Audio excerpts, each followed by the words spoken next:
All right. In honor of our special guest today, TikTok, Time to Rock, I'm joined by the one and only David Wood. We're going to be getting an update on what he has been up to. We're going to take a look at his plans for the future, and then we're going to discuss where he sees Islam and Christianity heading and how we, as Christian apologists, as apologetics against Islam, we can play a role in the future of these religions. Had a couple super chats I wanted to highlight from Mel J, super sticker saying good job. Thank you very much for that donation. I didn't know there was another one, which I forgot to highlight. Oh, there it is.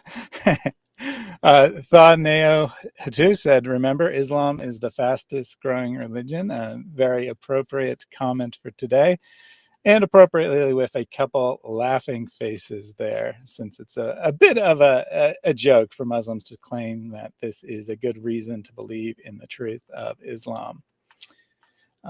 In says Islam is the only violent religion left. The rest have grown up. A good thing to keep in mind as we go through this today. I'll go ahead and open us in a word of prayer, as I typically do. Dear Heavenly Father, we thank you so much for this time together. We thank you for the technology that allows us to connect with believers and unbelievers from all around the world. We thank you that we are living in a time that gives us unprecedented access to the Muslim world. We pray that you will raise up many apologists and missionaries to the Muslim world. We know that there are literally billions of Muslims who are in need of Christ, who are in need of the gospel. And we pray that you continue to raise up new missionaries to this field that is only beginning to be tapped. We ask that you be with us today, that you guide our discussion and you prevent us from theological error. We ask that anyone watching, whether live or later on a replay, approach the material with an open mind, that they not simply dismiss what we have to say because they don't want to hear it, but rather they consider it and decide whether what we have to say is true or false. Along those lines, we'd ask that what is true is remembered and applied, and what is false or useless is simply forgotten. We ask these things in Jesus' name. Amen. All right. What you didn't see is that I accidentally thought I was live and I was not. So we already went through this once, but now David had a chance to practice. We already did a whole show, and then he wasn't even live. It's pretty embarrassing.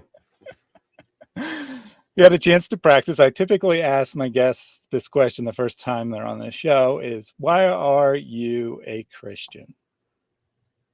Wow, what a great question, Thaddeus. I said that because the first time when he thought he was live, I said, seriously, Thaddeus? That's what you're going to ask me? I made a whole video about that. Anyway, it's pretty simple. Jesus is Lord. He's proven it by the claims he made and the miracles he's performed and by rising from the dead. And so what else am I going to believe? But if anyone wants to go into more detail, you can find my my full testimony on YouTube. That would be the super short version.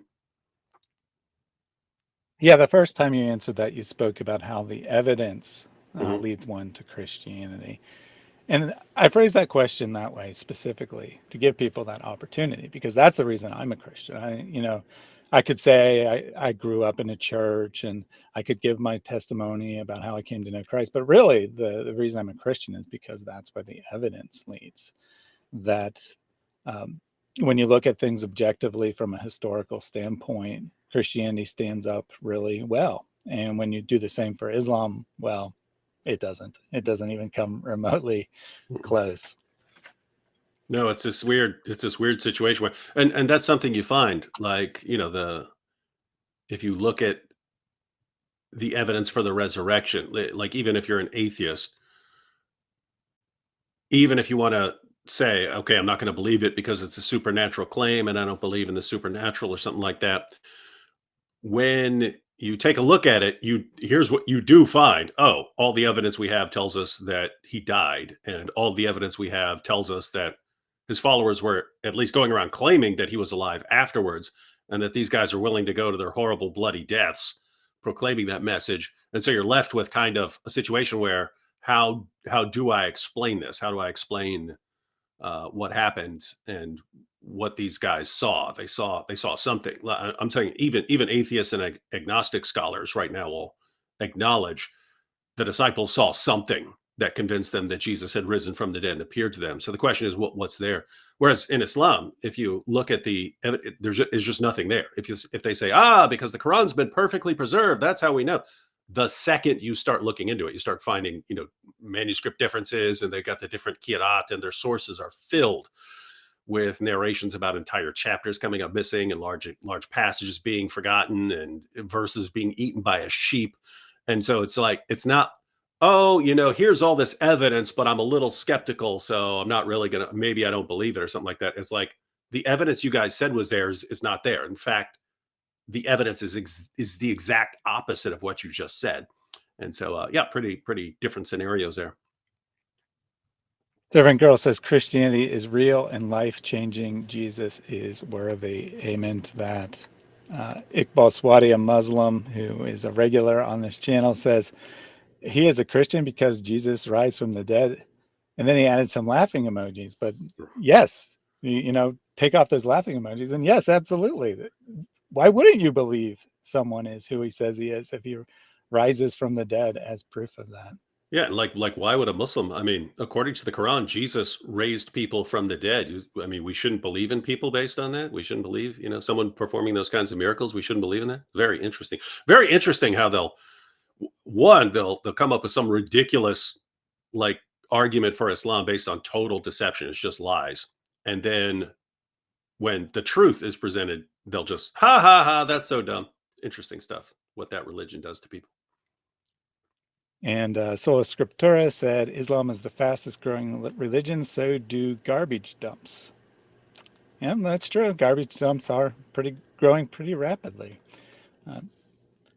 Just coincidental analogy there, though. So we also have our mutual friend, El Iso Elohim, in the chat saying, hello all. Did you by chance see the artwork she did for my most recent video? No, where's that? I will pull that up. And give me a second because I didn't actually plan to, I didn't think of that ahead of time. That is my bad. I will pull that up. While I'm Shameful. doing that. You call yourself a host? Yeah, I know. I'm terrible. Green Eagle said, how do we support David Wood's ministry these days?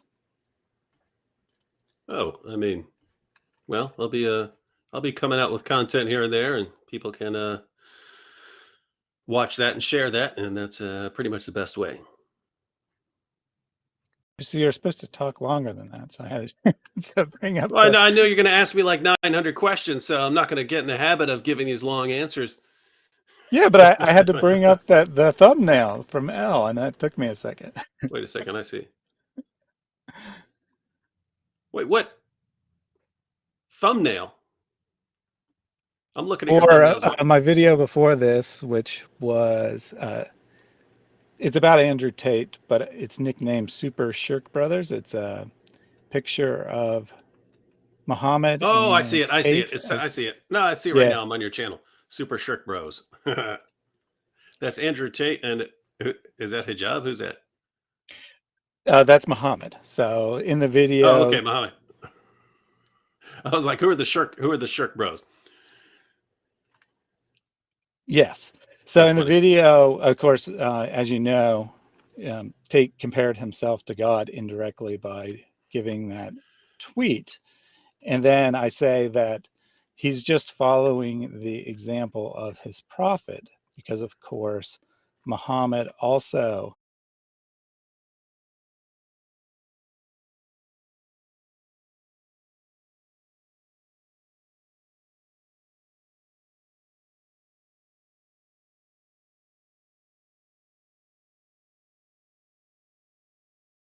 Savior and God, and he'll retweet it. And then some Muslim on Twitter will say, hey, maybe you shouldn't be saying that since you're a Muslim now. And other Muslims will say, what are you talking about? He's a brand new Muslim. Stop judging him. And so it's there's something correct about saying, hey, someone's new, don't be too hard on them. But it's like, dude, one, if you haven't learned that by now, you got some problems. But two, which Muslim women have been pointing out, they don't treat female converts like that. They start immediately harassing them into doing what they're supposed to do. And so it is interesting to watch.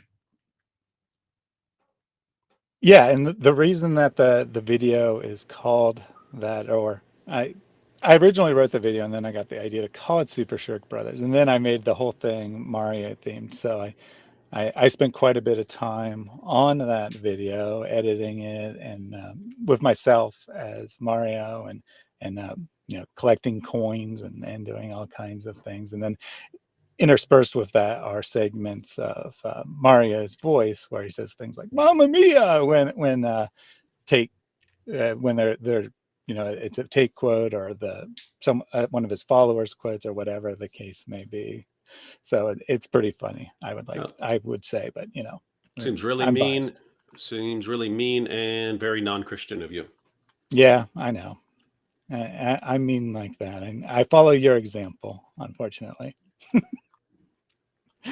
So we'll go ahead and get into the actual questions that I have for today, starting with what you've been up to. So, most people watching are probably aware by now, although I know that's not really the case for everyone, because I have a video on the Archives channel, the David Wood Archives channel, that is titled "Why David Deleted His Channel." And it's just your video of, your reasons from before you actually deleted it, explain why you were going to.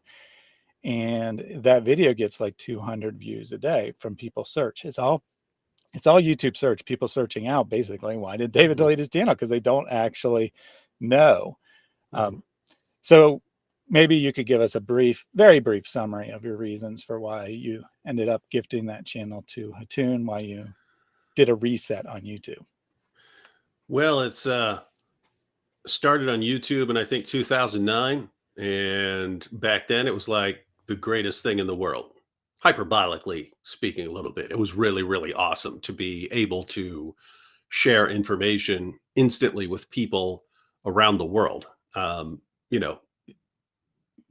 mean, back then, Nabil and I, when we started on YouTube, we were mainly just posting on YouTube for people who couldn't be wherever we happened to be speaking or debating. So we started making some videos for them, and then you just realize very quickly, wait a minute, I go and speak at this place, and let's say there are 200 people there, but then I make a video, and 50,000 or 100,000 or something like that might watch it.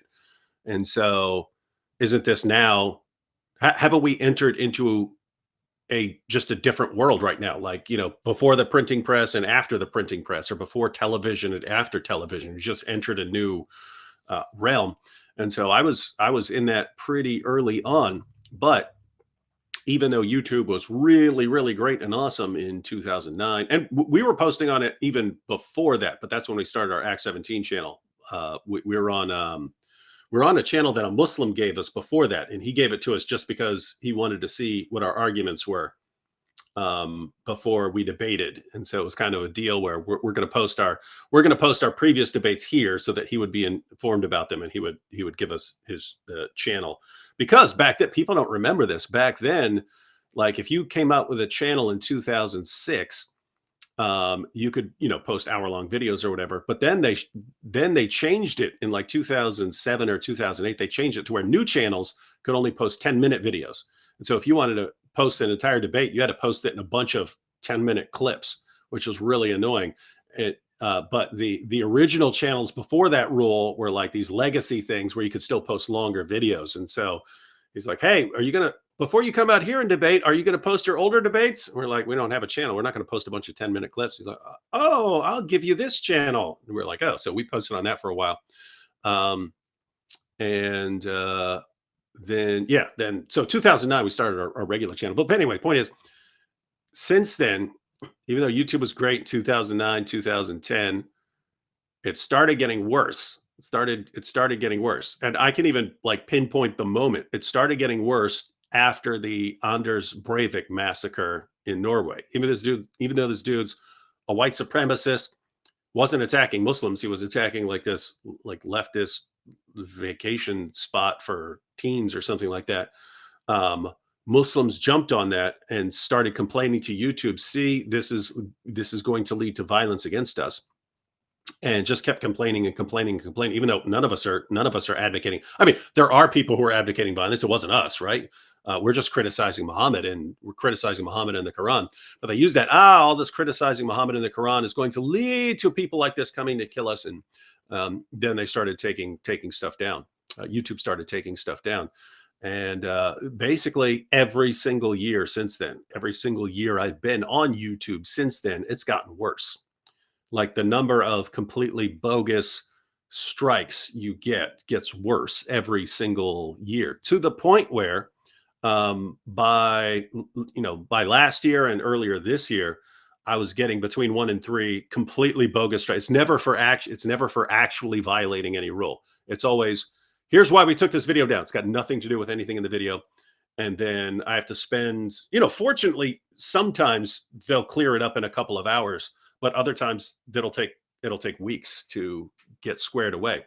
And so it's mainly, like earlier this year, it was mainly, okay, I'm spending, sometimes a week, 2 weeks, 3 weeks arguing with YouTube about why they should reinstate this video and end this strike. And based on everything I know, they only keep getting worse. So this is going to be worse next year. What is it going to be? Where I spend all day, every day, having to argue with these guys for all the content they're taking down? And it just got to the point where it's like, okay, at what point do you have to realize I need to rebuild in a better fashion where they can't do this? And so it's just that. And a lot of people, if they have 700,000 subscribers, are not going to throw that away. For whatever reason, I don't, whatever would cause a normal person to not want to give up a 700,000 subscriber channel. I don't have that. I don't care. I think it's interesting and fun to do stuff like that. So, and I kind of think it's hilarious to do stuff like that. So anyway, I don't have a problem with it. So it's mainly someone needs to figure out how to operate in a way where they don't have that complete power to just shut you down instantly. And to make you waste all your time. And so, yeah, so I had to get to the point where I was just going to rebuild. But yeah, so that's what I'm doing now. Very good. I've heard from Hatun that when she uploads a video to that channel, it always gets a strike. Like every single time, basically, she uploads a video, it gets a strike, and then she appeals it, and they always win the appeal. But it kills several days to a week at a time every time they upload a video. Were you experiencing something like that with the channel? Oh, you mean people understand how much it sucks when they start coming after your channel? Yeah, with me, it wasn't. I mean, it was occasionally banning a new video that comes out. Again, I don't, and neither does Hatun. I didn't post anything that violated any rules. I understand what the rules are. I don't violate them. There's nothing in the rules that says you can't criticize Muhammad or the Quran. They don't, but they would inevitably ban videos that only do that. And you'd get a message saying this is, promoting hate speech against a protected group. And then you have to argue with them, guys, if that's not what your rule means, you giant idiots. Right. So, but yeah, with me, it wasn't, brand new videos. It was mainly older videos. So again, 1 to 3 times per month, you find out some video that you posted 2 years ago, 5 years ago, 10 years ago, or something like that has been banned, and completely bogus scenario. So anyway, part of the reason because I was originally going to delete the channel, and then it was okay. Well, why not just give it to someone else or something like that? but I deleted almost everything off of it. Mainly because, hey, if I leave all this stuff up, it's just endless hassle. You're never going to be able to accomplish anything on that channel the way they come after it. And so it was, okay, let me delete all this stuff and then give it to Hatun, and that way she has access to the subscribers. But yeah, apparently they still come after it anyway. So it's yeah, it's a rough situation. But again, that's part of the reason for needing to come up with an alternative way of doing things. But it's you kind of have to Frankenstein your system, because YouTube does a lot. YouTube was a really, really great system for getting content very quickly to people around the world. So if you want to replace that with something else, and I don't mean completely replacing YouTube, because you can still obviously use YouTube, but your long-term plans have to include something else. And so how do you sort of piece together stuff that performs all of the same functions that YouTube did, but without being completely dependent on YouTube? Excellent. I just had a super chat from Thane Hatu. No wonder why YouTube safety team love Muhammad. Good boy. Jump, roll over. Good boy. Reminds me of the Boom Boom Room with the YouTube trust and safety team. Wonder Oh, if that's what he's referencing. but by the way, oh yeah. I think that is. I forgot about that. But yeah, that's how we were ending that with the guy saying that to Muhammad. But yeah, I mean, along those lines, like my blog just got taken down by YouTube. I mean, not by Google a few days ago. It's like my blog. I haven't even posted on my blog in forever, and it got taken down for hate speech. And then and it's like, what hate speech? All we would do on that blog is point out stupid stuff from the Muslim sources, but they took it down. And then I submitted multiple appeals, and finally, I just got the message today they reinstated it. But notice now it's the same thing for old blogs that I don't even use anymore. And the only reason it's still up is because people still use it. It has lots of articles, lots of compilations of sources and so on that people go to for quick reference and so on. So I left it up, even though I don't really use it anymore. But it's just interesting that, again, every year they're coming at you more. I mean, back in the day, Google didn't have a problem with you criticizing Muhammad. Now all of a sudden they do, but well, it doesn't actually violate any other rules to criticize Muhammad. So you can get them to put it back up if you argue with them long enough. But notice it looks like it might just be the same situation where, hey, I wouldn't mind keeping that up for people, but am I going to want to keep arguing about it if they keep doing it? If they keep taking it down and then I argue with them and they put it back up, is it really worth it versus coming up with a totally, with some other way of storing all that information that's there? So Islamic Origins asked if you think it's Muslims targeting you, giving false flags and whatnot that's causing these things, or you think it's YouTube itself? I don't know. Well, I don't think YouTube actually cares. I don't think YouTube actually cares about anything. I don't think they care about hate speech and so on. They care about keeping their advertisers happy. And so they have to crack down on stuff, because if they don't, their advertisers will pull ads. And that's something all the big social media companies have to deal with. That's something that Elon is struggling with right now, because you want your company to be profitable, but the advertisers say, if you don't do X, Y, and Z, we're not going to run these, millions of dollars worth of ads. And so you've got some decisions. To make. But I know for a fact, there are very organized movements to complain to YouTube about my videos. I'm saying that because I've seen the videos where there are like tutorials on how to complain about my videos, right? It's like, go here, then click this, then click that, then click this, then enter this as your explanation and so on. And so I know YouTube constantly gets harassed about my content. I'm sure there are Muslims who work at YouTube. Are they targeting my videos? I don't know. But then there's this other thing where, in order to save money, they've just programmed bots. They've programmed bots to sort of go through and take down content. And you can spot it when it's a bot situation, because those are the ones you can normally get restored pretty quickly. Something gets flagged because a bot is programmed that whenever, kill them is used in a video, then the video gets flagged and taken down. And then you explain, I'm not saying kill them. I'm quoting Muhammad saying kill them. I didn't say that. He said, I'm just quoting him to expose it. Um, so there's all kinds of problems. One, they, as time goes on and as the advertising companies put more and more pressure on YouTube to get rid of hate speech, YouTube has to come up with ways to go after hate speech. But notice it's actually very hard to monitor all the content. You'd have to do it well. You'd have to pay people to go through all that content, and that would be very expensive. And so they don't want to do that. They want to do it as cheaply as possible. And so they program bots to do it. But bots don't understand what you're saying. Bots don't understand if you're saying Muhammad said this or something like that. So I mean, I really think it's kind of a combination of things. It's people complaining about stuff, a screwed up bot system, lazy people who don't do their jobs very well. It doesn't have to be Muslims. It could be, I mean, it could just be people think it's wrong to make fun of Muhammad, that poor, wonderful guy. How dare you? I'm deleting your video. And can be Muslims, but you know, we don't know what goes on behind the scenes. But whatever it is, it's messed up, and it keeps getting worse all the time. Yeah, I think that you made a good point there. Right around the start of COVID, YouTube announced that they're going to rely more heavily on the algorithms, the automated strikes system. They nominally said it was because of COVID, but it was really to save money. Just so you know, it looks like Elon is being forced to do something similar, because I've gotten 2 takedowns already on Twitter since Elon took over. I appealed them both. The strikes were removed for both of them, so I won both those appeals.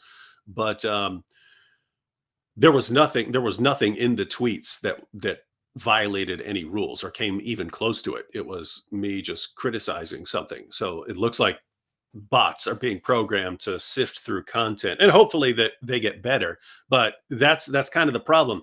You set up this team of this army of bots to go on a banning spree, but then in order to appeal, that goes to a human reviewer. But the human reviewers are human, right? So bots don't understand anything you're saying.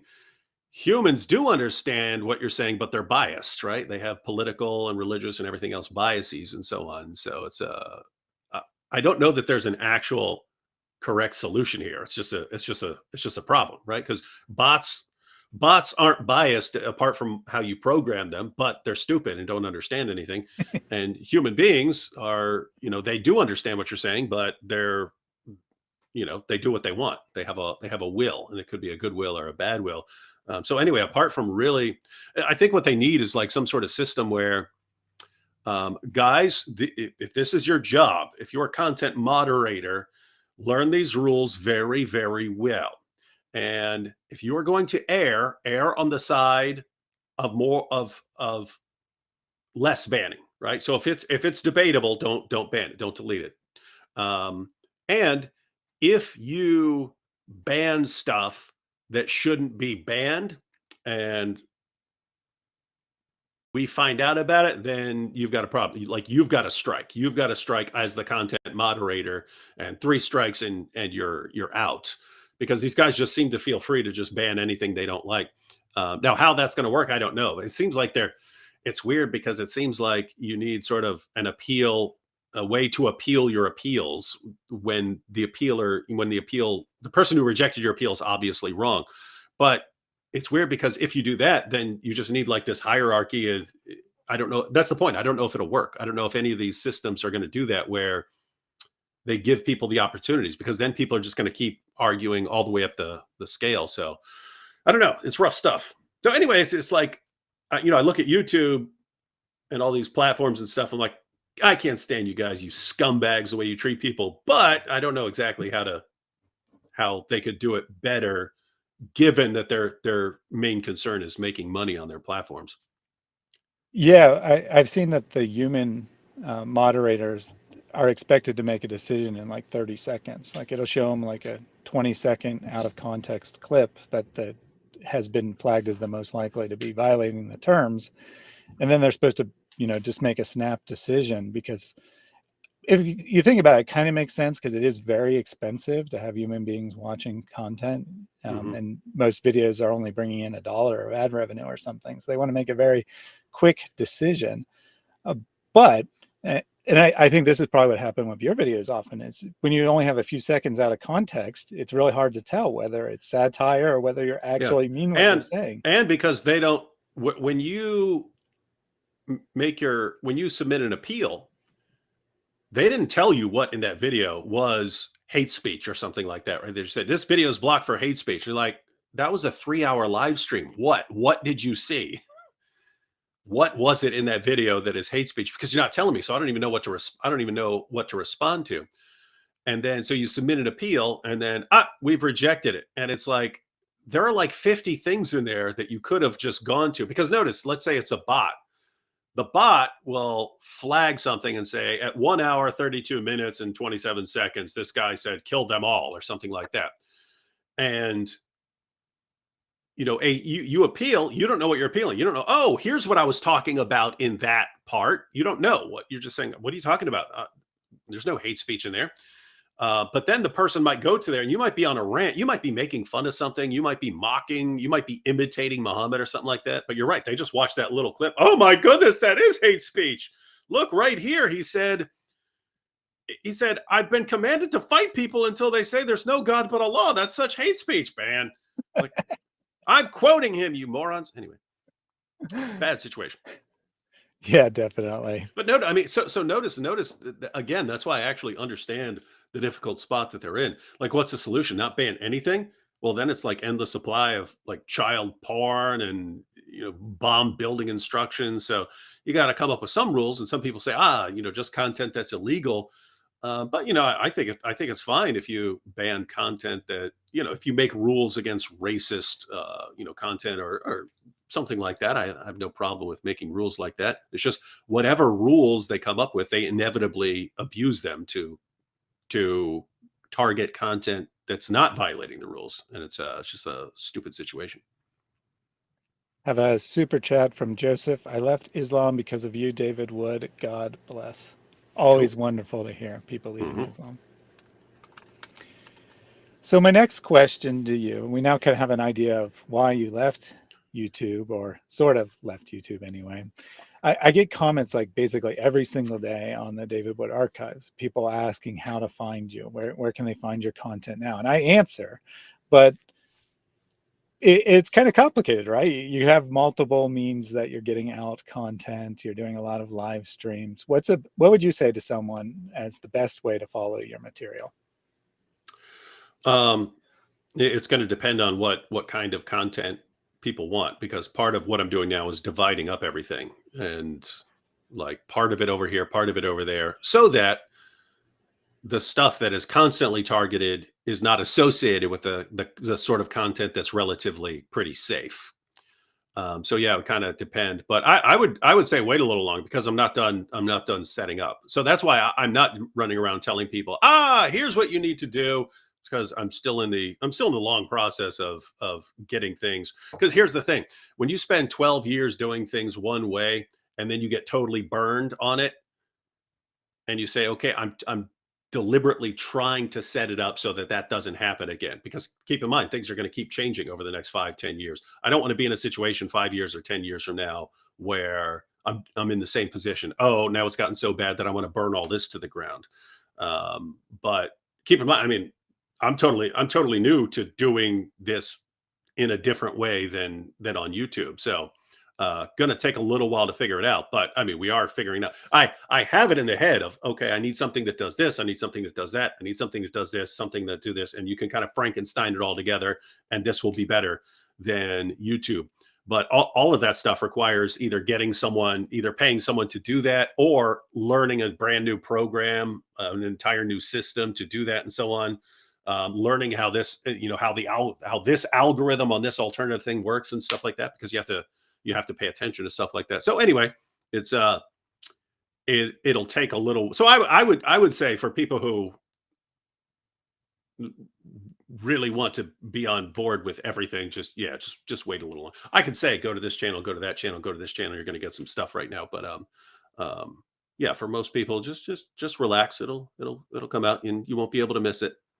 You won't be able to miss it, because I'm going to make dope stuff. Oh, that makes sense. YouTube's very good at recommending content you want to see. So you don't actually even have to be subscribed to the channels that David's posting stuff on or live That by the streaming on way, or whatever. that's part of it. That wasn't the main reason for giving up the 700,000 subscriber channel, but it was part of that.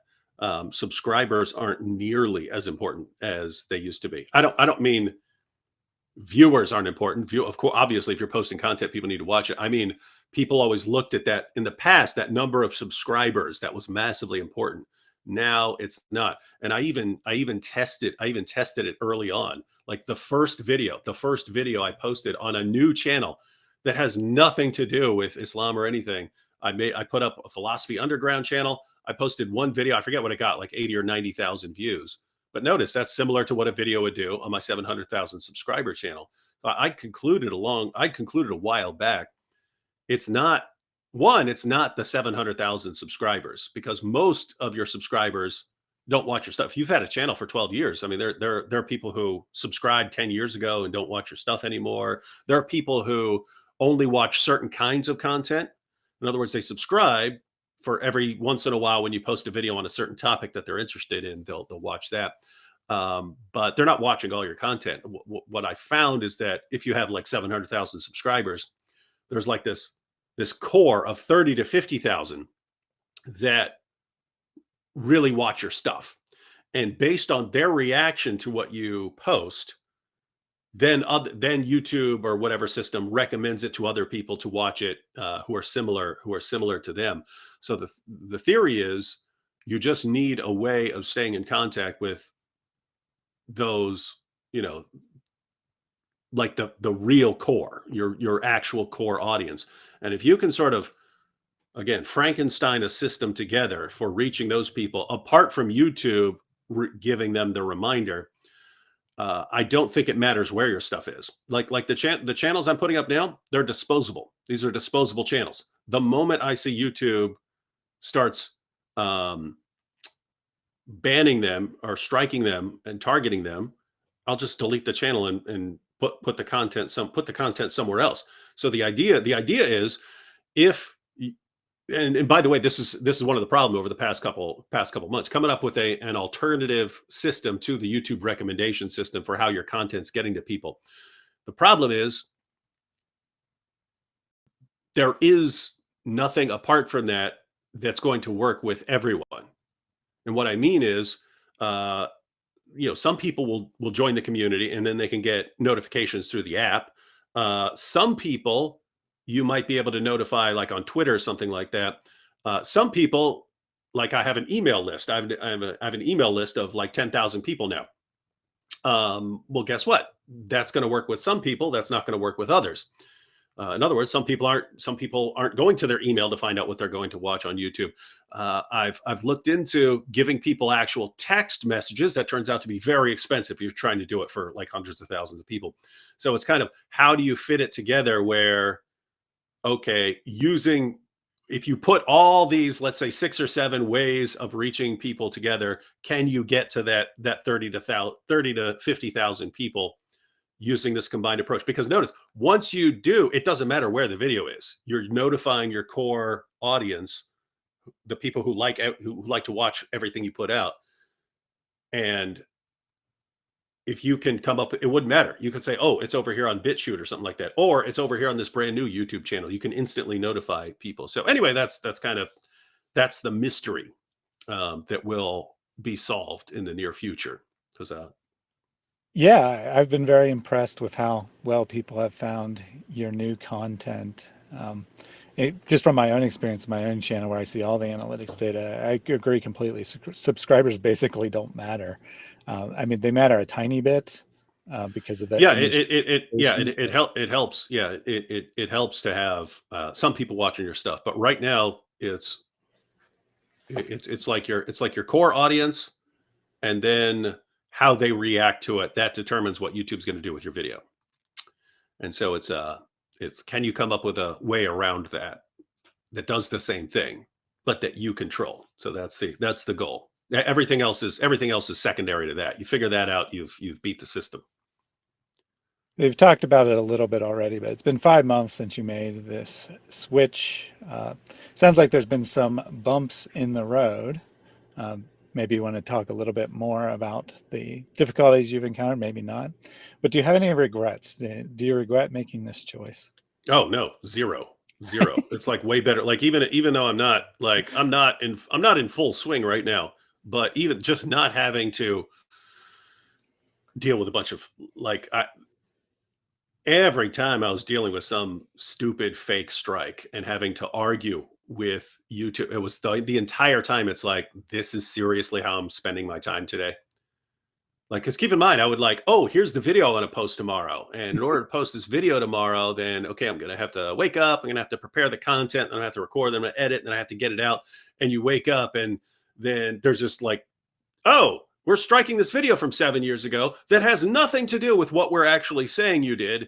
But it's flagged by a bot. So notice, before you can even think about getting the other video up, you have to deal with this ridiculous situation. And then sometimes would spend 8-9 hours or something like that. Again, assuming I don't have to argue with these guys for weeks or something like that. But it might take 8 or 9 hours that day of arguing with YouTube, and then they actually fix it. But that just messed up your plans for that day. So anyway, the entire time that's happening, it's like, I could be making a video right now. Instead, I'm arguing with a moron. Fair enough. And it's not like I'm arguing with someone and there's a point to it. Like if I'm arguing with someone about the existence of God and there's a point to it all, it's meaningful. It's like I am doing the biggest, most idiotic waste of time in history.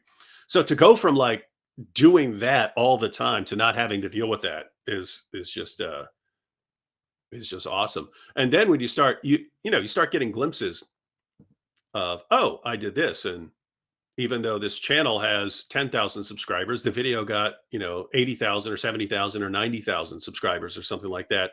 And so you're realizing that it can be done. You're realizing, no, this can actually work. And so it's no regrets. I like being in this situation. I like being in a situation where you burn the bridges and then it forces you to find another way. And so I'm gonna find it. Excellent. Put it this way: if you come back to me next year and I've not figured all this out, I will be shocked and I will apologize for everything. So you've kind of already addressed this a bit, but I want to make an explicit question. You stated that one of the reasons for making this change was to free up time and produce more content. And at least from a public perspective, that hasn't really happened yet. That has It not seems happened like yet, correct?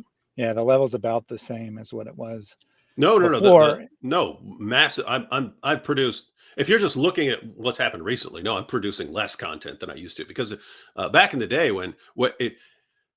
during stretches where they weren't messing with me, the goal was always a video a day. Sometimes I would make 2 videos per day. I could never keep that up for terribly long, but I could do it for about a month. There were situations where I would be able to do it for about a month, video every day, and then you miss a day here or there or something like that. So I definitely haven't been doing anywhere near that. But it's a couple things. It's one, if I'm no longer dedicating time to arguing with YouTube over things. 2, if I don't have to deal with because keep in mind, if it takes me a week to get them to restore a video, I'm banned for that week. So I can't post content for that week. If I don't have to deal with that anymore, where, okay, you've just given me a fake strike over here, but I'm not banned on this other channel, so I can post over here. The situation is such to where I can be far more consistent right now. But as far as the idea about putting out more content, I'll go ahead and tell you. No one else knows this, Thaddeus. You're getting the inside information here. Ooh. Back, the original plan was, so one, I don't want to have to deal with stupid fake strikes and morons anymore. I don't want to have to deal with that because it's a massive waste of time. So didn't want to deal with that. But back then I said I would like to just hire someone, because when I'm making videos, probably half the time of making videos is stuff that I would only trust myself with. I'm not going to trust anyone else writing my content. Make your own content. But stuff like editing or making graphics or something like that, someone else could be doing. So the theory is, if roughly half of the time I spend making a video could be done by someone else, I'd be better off hiring someone to do that, and then I could put out twice as much content. So I actually had people like sending me applications and so on, and didn't find it was always someone could do one thing or two things out of like the 5 or 6 things that I really want people to that I really need someone to do to cover everything. Um, in other words, to free up as much time as possible.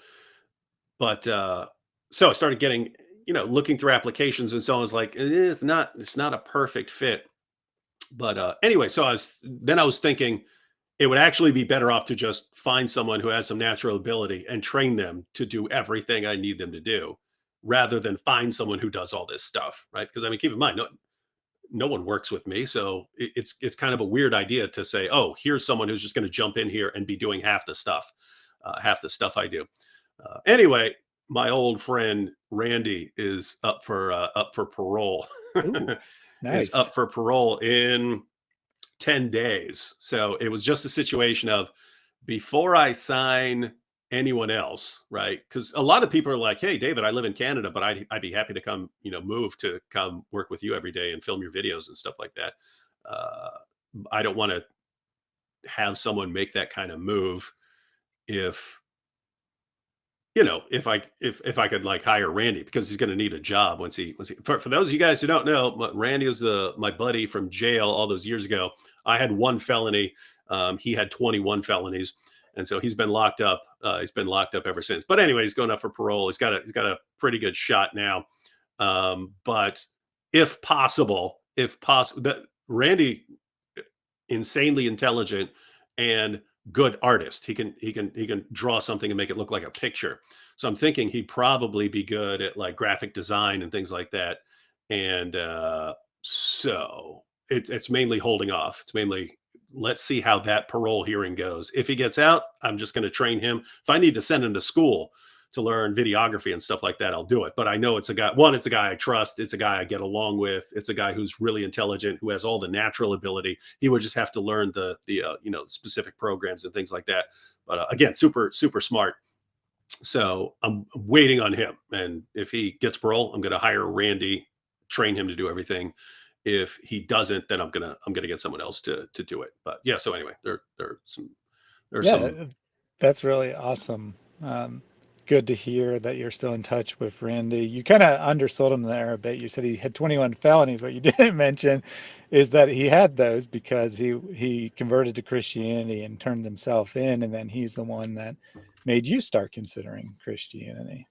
Yep. So, and I've already notified the parole board. I wrote them a letter, and I'm going to speak at his parole hearing. But I've already sent them a letter saying I can actually give this guy, because that matters to them. Like, what are you going to do? You've been locked up for a long time. What are you going to do when you get out?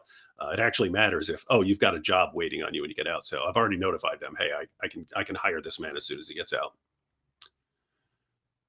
Definitely. So one of the things you stated that you wanted to do was what you called the apologetic empire, where you make 50-part video Hmm. series and have it translated. One of my Patreons is one of the people who signed up to do that, and he was wanting an update on the status of the project. Yeah, I actually so for that I mean I could release the scripts whenever I want. So I wrote all the scripts. And that's a lot of stuff. I've actually been working on those for years, because I did part of those back in the day, making videos and so on. But as far as putting together, these scripts, because now you have to have a script. It's not like you could just make a video. You need a script because it's supposed to be translated and then re-recorded in other languages. So here's a situation where every video has to be accompanied by a script. You take the script and then translate it into another language and then re-record it. Um, so I actually prepared the scripts and was going to have these recorded in a studio. It's a Christian video studio in Tennessee. We had it all set up. Going to go out there, record on such and such day. and was going to fly out there. Then we're going to spend a couple days recording. Then I was going to head back. Made it to Charlotte for a layover, and in Charlotte, they said your flight is canceled, and there's no available flight for the next 2 days. So I was actually heading out there to do that. And it was a bad situation because it's a situation where the airlines actually say, we cannot get you. We cannot get you to this city for the next 2 days. And no one else. You can't go to another airline. There is no possible way to get there in the next 2 days. But it's like, wait, those are the 2 days we're supposed to be recording. And so it was just a situation where, gosh, it sucks because these guys set up their studio to record this. They do custom sets for everyone who's recording. So they set all this up, and then I couldn't even make it out there. And that was the third time in a row that it happened. That was the worst. That was the worst of it. But that was the third flight in a row where I'm assuming that airlines after COVID just had to have less flights and so on. And so therefore they need to be more packed. And because I'm sure, back in the day, your flight gets canceled, no problem. They put you on the next one or the one after that or something like that. You still get through. Now it's this weird situation where, there are 10 flights going in there, but you can't get on any of them because they're all packed, and there's a wait list of 18 people on each one. So that would be one thing to try and go out there and do it again very quickly behind there. But we're just in a situation where I'm the night nurse at home now. Meaning, I'm sure most people know, but we have 2 disabled sons, and so when things are going really well, we have a nurse during the day and a nurse during the night, and but we don't always have a nurse at night. Now we only have a nurse at night like 2 days a week. But the situation is I can't. It's hard to run out and go do stuff because that makes things difficult for my wife. So I kind of don't want to set up and go do it and mess things up for the studio and so on. It's almost like I don't want to do it until I can drive there to where I don't have to rely on the airlines. You know what I mean? Because it's ordinarily, if it's just me traveling somewhere and I get delayed, okay, it's not the end of the world. But when it involves a bunch of other people, okay, I just made things, now my wife had to stay up all night, even though she was up all day, so that I can go record, and it doesn't work. And I'm messing things up for these guys. It's I don't know. It's just a situation where I'm like, okay, let's get the nursing situation figured out, and then I'll worry about going and recording those 50 videos. So that's kind of the situation there. So notice everything. It's never, oh, this isn't getting done. It's always just delays. Yeah, I know how that works. People who are not in producing content, they might not understand, but I know how that works. For some reason, the delays, they really like me. They really like to come after me. So kind of related to them, but a bit different. From running the David Wood archives, I have a bunch of people who have volunteered to translate your old videos. I upload the English subtitles, and then they provide translated ones. Would you be interested in having them do that for your new channels as well? I'm not sure. I'd have to look into that. With that said, always keep in mind anyone's free to do anything they want with my videos. So if someone's really interested in translate, I'm saying this because it might be more effective. People can add subtitles in a different language, and that is actually cool because then people who don't speak that language can still watch the video. It may be more effective to have just a separate channel. In other words, instead of having the YouTube subtitles that you enter in, just take a video, add subtitles in an editing program, and then have them on your own channel for that language. So I don't know. I don't actually know what is better. I would assume that the second one's better because then anyone who goes on that channel is getting stuff in that language. But yeah, no, I'd have to think about it. But again, anyone can do anything they want with my videos. I'm fine. Yeah, that's a fair point. One of the other things I do, because I'm very nerdy and I'm a data analyst, is I keep track of how many subscribers channel have. I don't do it manually. I have a script that pulls it up for me. But one of the channels that's growing pretty quickly is called David Wood in Francais. and he dubs them. He dubs your videos into French, and there seems to be a good audience for that. So if someone's willing to dub your videos, I think that would have an even bigger impact, because someone watching the video, they don't necessarily want to be reading words. They might want to hear it spoken in their language. So anyone out there who speaks in our language, I would encourage you to do that. Yeah. So dubs, that would my I can't prove this because I don't know, but I would assume that something that's actually spoken in the other language do better than reading subtitles. With that said, the ideal scenario would be actually like translating it and re-recording it as yourself. You know what I mean? Because then you've got an actual video. It's not me on the screen and you dubbing it. It's actually you speaking. So keep in mind, people are free to do that as well. You're free to, if I make an 8-minute video, you are free to translate the entire video and to just re-record it as yourself speaking. You do not need to give me any credit. I do not care. I think it's hilarious when I'm watching someone else and they obviously copied an argument from me. it's totally cool. And it's cool because now people can't dismiss it by saying, oh, that's the Islamophobe David Wood. They'd have to deal with you. So anyway, anyone who wants to make a channel in another language and you've got some good translation abilities, one way to do it is to find some people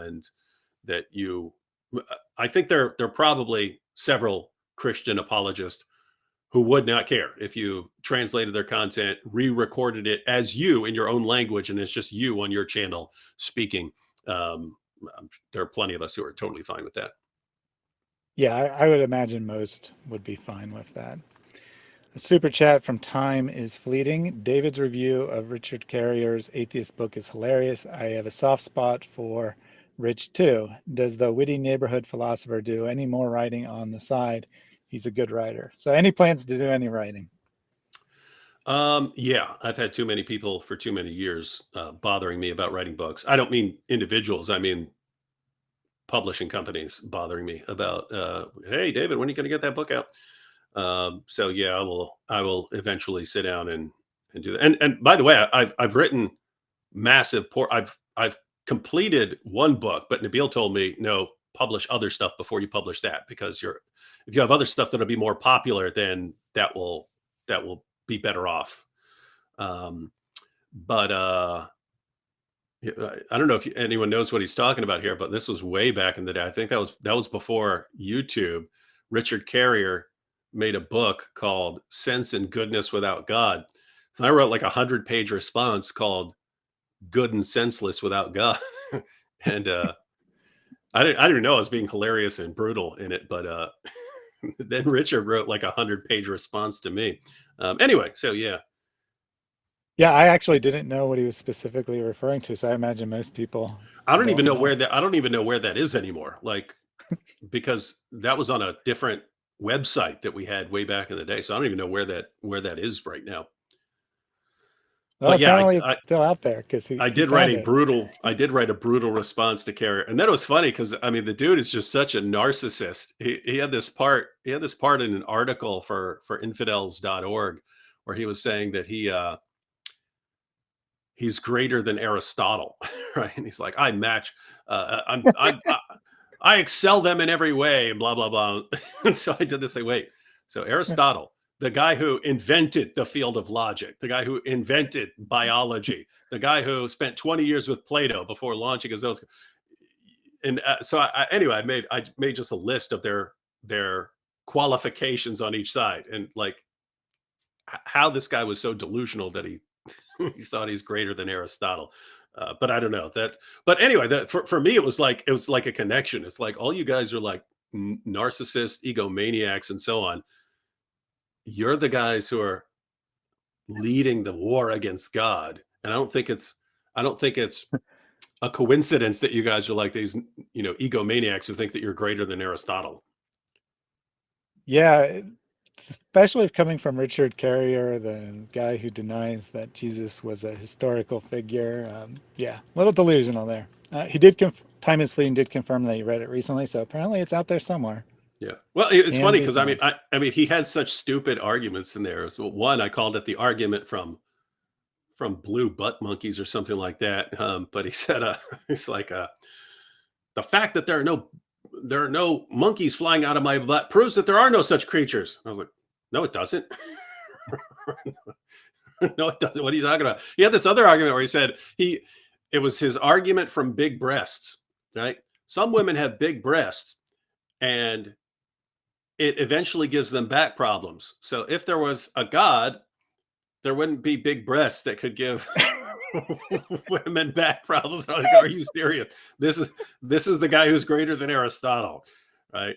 So anyway, I pointed out based on a comment from my wife, because as soon as I said that to my wife, she goes, some men would look at the same evidence and come to the exact opposite conclusion. I was like, yeah, so I stole that. That's pretty hilarious. So almost done with your own plans here. Before you ended up gifting the channel to Hatun, you came up with this brilliant idea live in the air of making a super group. And I have a little tiny clip, 5-10 seconds to remind you of that. Let me pull that up. By you though, so we will. I do like the idea of a super group run by you though, so we will tentatively stick with that. So you said that you liked the idea of a super group. Mm-hmm. And before you even said that, I had written in my own long-term vision statement that I wanted to organize and unite the apologetics community. And you said something similar about your own desires. So my question for you is, if I were to move forward and create a new super group channel, obviously the Old Act 17 channel is owned by Hatun and she has her own plans for that. But if I create a brand new channel, my plan would be to pick one topic each month, have all the people who are picked for it contribute one video on that topic. So the commitment would be one video a month. Would you be interested in participating in that? Maybe in trying it out. I'm not convinced that it will work. And the reason is YouTube is pretty, let's say, person centered in that people watch a video based on liking a person rather than watching based on liking a kind of content. In other words, on my channel, I over the years posted multiple videos with Anthony Rogers in the video, or with Colin from Islam Critiqued on my channel. I would inevitably get people unsubscribing based on me posting the videos. I would do it anyway because these guys are both posting very similar content to what I'm posting and trying to help give them exposure, and it would. So in other words, it would help them. But there were always this group, I clicked on this video and it's not what I was looking for. It's not the person I was looking for. And so there is this, but keep in mind, it's not, people have a problem with any sort of change. I mean, I would move something on my shelf and I would get, hey, why did you move that? What kind of signal are you trying to send? Well, apparently there are people who just don't change anything, right? So the idea is, if people are subscribing based on the person that they like, and you're going to have, let's say, 10 different people on a channel,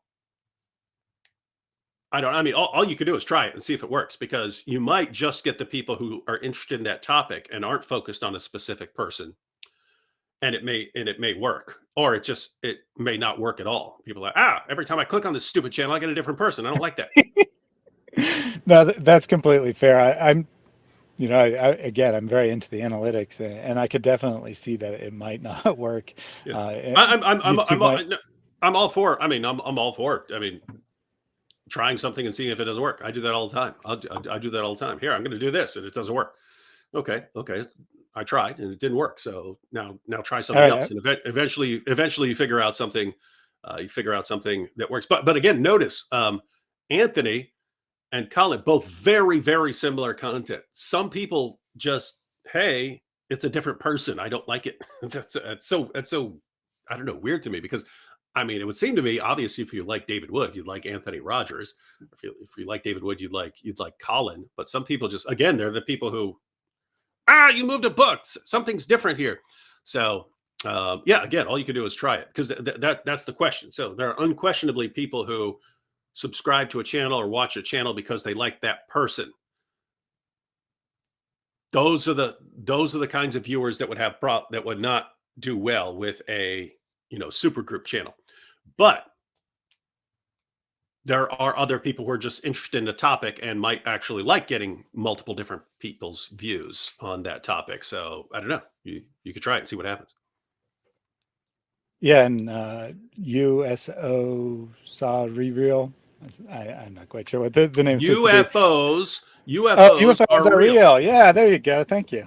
Well, keep in mind, for everyone who has a problem, UFO is just an unidentified flying object, something in the sky, and you don't know what it is. So yes, in that sense, UFOs are definitely real. Anyway, he says that he likes it when you team up with Mike Winger, Inspiring Philosophy, What Do You Mean, etc. That's what I do too, right? So, but there are some weird people in the world. I can make a video. Yeah, I can make a video right now with Mike Winger, and I'll get a bunch of complaints. When you only clicked on that guy, we got this other person. What? Yeah, I was friends with Colin from before you featured him, and when you'd put up his videos and it had his face in it, they'd get way less views. But if you put up a generic thumbnail that didn't have his face in it, then it would get the normal amount of views, and there'd be lots of comments like, "David looks so different now." Yeah, and it's.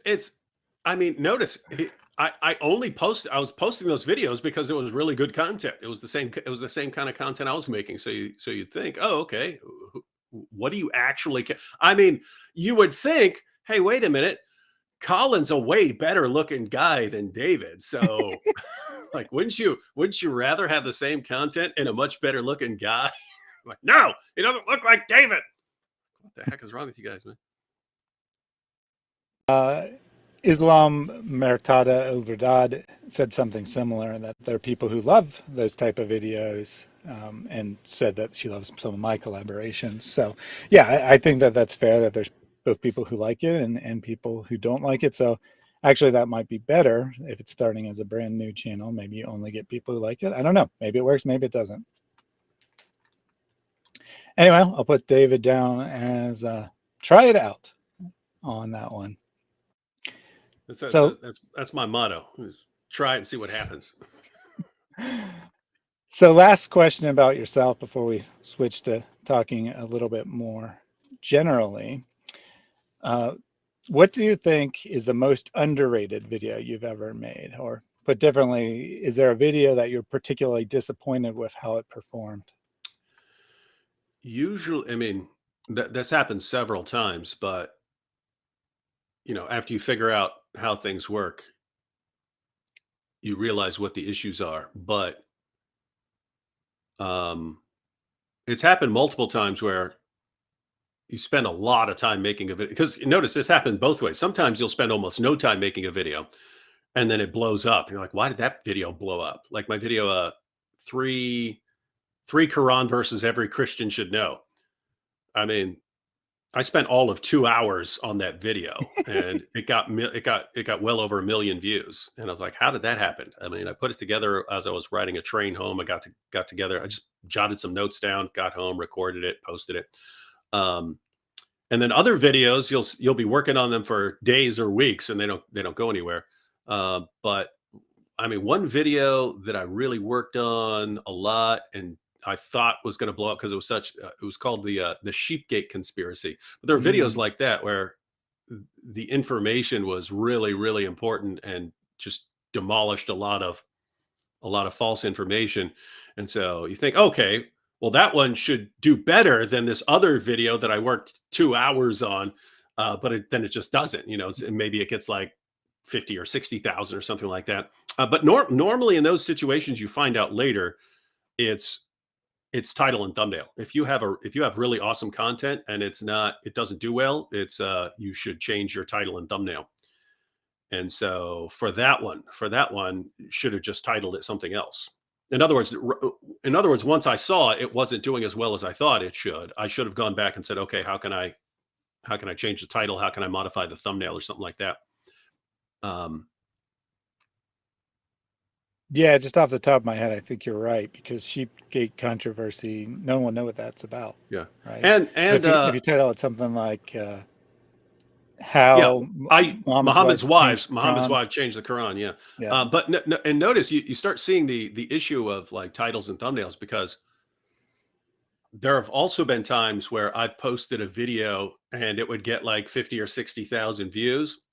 But then, since I've always allowed people to repost my content, someone else would repost it on their channel and they would give it a title like David Wood destroys Muslim woman or something like that, and it would get over 1 million views. And it's like, there's a part of you that goes, dang, that's my video and you got 1 million views. But there's another part that says, okay, whatever else happens, here's how many it got on this dude got an extra 1 million views on my video uh-huh, that I wasn't getting. So that's good. And that's part of the reason why I always say it. It's like, you're always, my video took off on that other person's channel, but what the heck, if it wasn't going to, it's still cool that it took off on your channel and it got a ton of extra views. So yeah, but anyway, the point is that happens a lot of time. You make a video, some videos you make and they're going to do well. You're like, oh, I just made some YouTube gold with that video, because that video has really awesome content, awesome title, awesome thumbnail, and then it blows up. And other videos you make and you think they're not going anywhere and they blow up, and other videos you make you think they're going to blow up and they don't do anything. And so anyway, it's just, and it's because there are other things involved other than you, right? There are the people who are watching and their reaction to stuff. There's the algorithm, there's all kinds of stuff involved, where in other words, a bunch of other things get a vote in how well your video does, right? Other people, whether people like your title, whether people like your thumbnail, whether people click, whether people, how long people watch it once they've clicked. The algorithm, which you don't control, who is it recommending your video to? There are all these other factors beyond yourself that get a vote in how well a video is going to do. So it's not just you. So that's why it's kind of unpredictable. yeah. I mean, very much to your point that we don't want to just pursue the videos that get the most views necessarily. I mean, I think that you could easily do those. I've done a number of videos on the scientific miracle claims, and those are always underperform. I know now if I make one, it's going to underperform, and it's because Christians just aren't very interested in it. But I think it's actually super important, because it's very important to Muslims, so I do them anyway. You are correct. Sometimes you and you could even have an entire channel like that, where you could say, hey, I know this is a really niche channel with only like 5,000 people who are interested in this, but I still need to do it anyway, because that's it. This is important stuff to 5,000 people. And so it might be a situation where it's never going to blow up. You're never going to get 1 million views or 500,000 or even 20,000 views on a video. You still might want to do it, because, those 5,000 people matter too. Exactly. And Rockstar has a suggestion for someone out there of making a shorts channel out of David's content. And it's one of the things I wanted to eventually do on the archives, but there's only so much time. There's only so much time. So if someone else wants to take it and they want to start posting David's content in short form, you would definitely get views. That is a situation where it's one of the things I wanted to hire someone for. In other words, if I hire someone to help me make content, I really I may be the worst on the planet as far as learning a new program or learning how to use something new. I mean, it could be anything. When Mac comes up with some new update for iMovie or something like this, I want to like go on a killing spree. It's like, I have to learn something new. And notice that will just be a slight modification of how to use something. But yeah, when Microsoft Word or something like that comes up with an update and they change the the menus and stuff like that, totally enraged. So learning something like doing shorts, it's probably not as hard as I think, but in my head, I'm like, okay, I can't make those on iMovie or in Final Cut, cut them down to that. So it's got to be a different program, and I'm going to have to use a different program. And I really cannot emphasize how much I hate learning any new program. So anyway, it's a situation where what I would really like is someone sits down and says, okay, David, you have to speak for 59 seconds. I'm going to record it. And then someone else does everything. Okay, I could give you 59 seconds worth of content. I give you 59 seconds worth of content, no problem. And then someone else does the rest. But no, that is one of the things. That is one of the things that is really that I have not used, that I should be using. Because notice, if you make, let's say, a 55-second video that is then a YouTube short, you can multitask that video, because you can use that same format on Instagram. You can use that same format on TikTok or whatever. And so, and as this person, as a Rockstar there pointed out, I've seen people where they make their video and their video gets 20,000 views, but their short version of it, which is just a clip from that video, then gets 1.5 million or something like that. So got to do it. And keep in mind, that's not just what people like. YouTube has been emphasizing shorts. YouTube keeps throwing shorts in everyone's faces. Yep, and proper monetization for those is coming in January or February. So that's not by any means the most important thing, but keep that in mind as well. Elle says, your brother in Christ would love to make David's videos into shorts. Elle, get in contact with me or have your husband do so, and either start another channel for David Shorts, or I can give you access to upload them on the archives, whatever you want to do.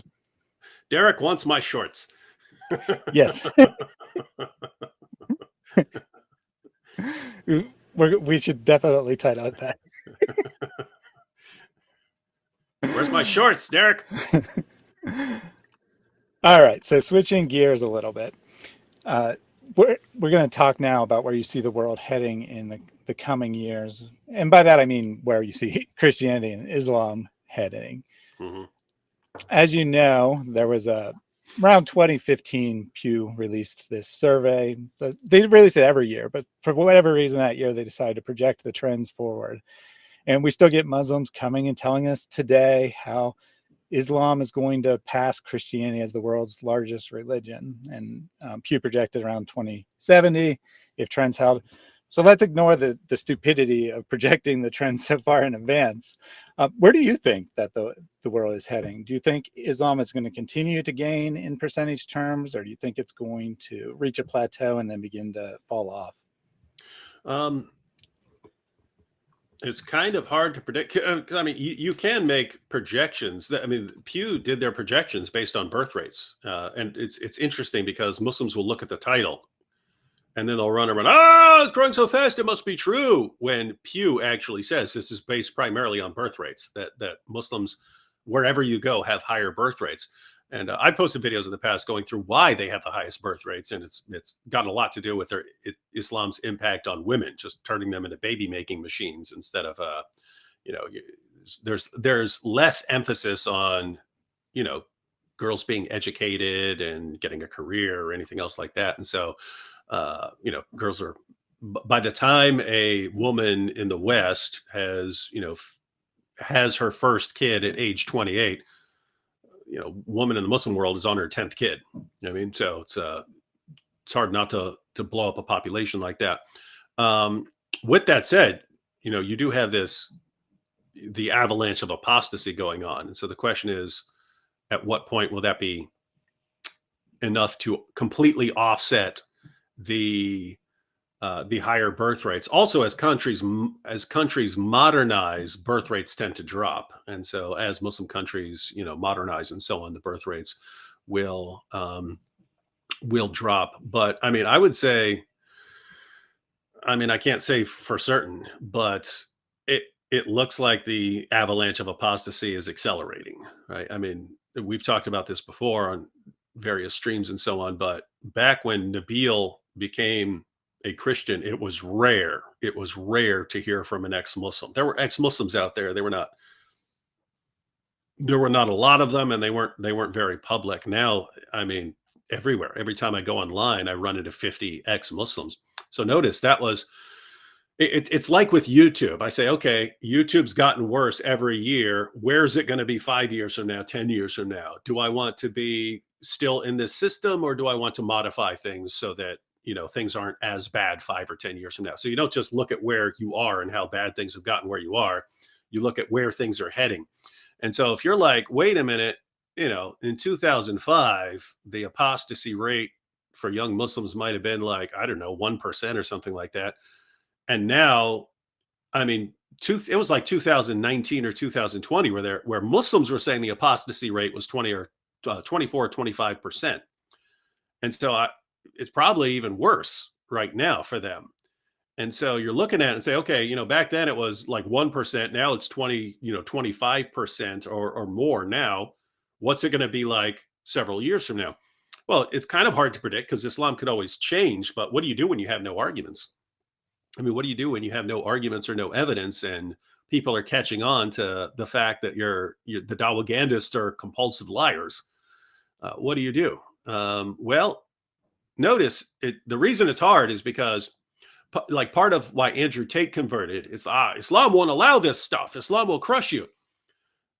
So Islam does have ways of pressuring people into, with death penalties for apostasy and so on. They have ways of keeping people in the fold of Islam. So I can see it going in a bunch of ways. I can see, the avalanche of apostasy continuing to where they can't punish people for apostasy, and to where it becomes normal, or where it even becomes a cool thing to do in the Muslim community. Like, it becomes cool to rebel against Islam. In that case, Islam could collapse very, very rapidly. Or you can see it where Muslim nations become more strict and crack down even more and go on killing sprees to stop apostates and so on, and keeps multiplying that way. And so it could go in multiple directions. If I had to wager on one, I think the avalanche of apostasy is going to keep growing and that Islam's going to collapse. And I don't think it's going to happen in 2070. I think it's going to happen much, much sooner than that at the rate it's accelerating. So it's basically, I mean, Pew Research was doing it's okay, based on the way things are now, if this continues, here's where Islam is at in 2070. Notice we're doing something similar. If this avalanche of apostasy, if the apostasy keeps accelerating at the rate it's accelerating right now, Islam collapses. Could something change that derails the way things are going? Yes, it could happen. According to the way Pew is doing it, that happens anytime you're projecting into the making projections about the future. But yeah, looking at the way things are now, and unless something weird happens or something changes rapidly, Islam's gonna collapse. Yeah, I would agree. Related, Knife says the people who leave Christianity is way more than the people who leave Islam, which is a perfect segue into my question for you. Is Christianity actually on the decline? We hear these stories about it all the time, but is it actually on the decline? No. And the people who talk about that, they're talking about like Western nations. That's what they're talking about. That you can look at statistics, and the number of people who consider themselves Christians 20 years ago and so on is different. It's lower now. So in Western nations, the number of people who consider themselves Christians as opposed to non-religious has been dropping. And that's based on a ton of factors. But I mean, you look at other places, and Christianity is exploding in the world, right? I mean, Christianity's been blowing up in China for a long time. Christianity's been blowing up in Africa for a long time. In Korea, you could just look at the numbers. It's skyrocketing now. But I do want to be careful there, much more careful than a lot of Christians are. A lot of Christians look at this and go, Christianity's collapsing in the West, but it's blowing up over there, so we're good to go. No, the entire world is going to have to go through what the West is going through. Not in all the same ways. People could learn lessons from the West and not want to go down the same road. But one of the issues that you have is with the rise of technology and mass media and so on, all of a sudden people are bombarded with a lot of different options that they didn't have in the past, right? I mean, it used to be Muslims over here, Christians over here, everywhere. Everyone you're going to be around is going to be a Christian over here. Everyone you're going to be around is a Muslim over here. And so a lot of people aren't going to question things. All of a sudden you get to our age and people are bombarded with, there are a ton of different things. There are a ton of different things out there. And so people have a lot of options that they didn't have before. And in the West, you don't get killed for leaving Christianity. Your parents generally aren't going. There could be individual parents who turn their backs on their kids and so on, but it's certainly far less frequent than it is in Islam. I've known tons of ex-Muslims who said, they converted and their parents never wanted to talk to them again, or they said something. Their parents said something like, "Do not come back here unless you're a Muslim," and they say that was the last time I saw my father, something like that. So massive pressure put on Muslims to stay in Islam, and if you don't have the same kind of pressures on Western Christians, you're not gonna have the same results. With that said, I mean there are positive things. Like there was one, I think it was Harvard. They did a study that the overall number of people who were calling themselves Christians, that was declining. That's been declining for a while.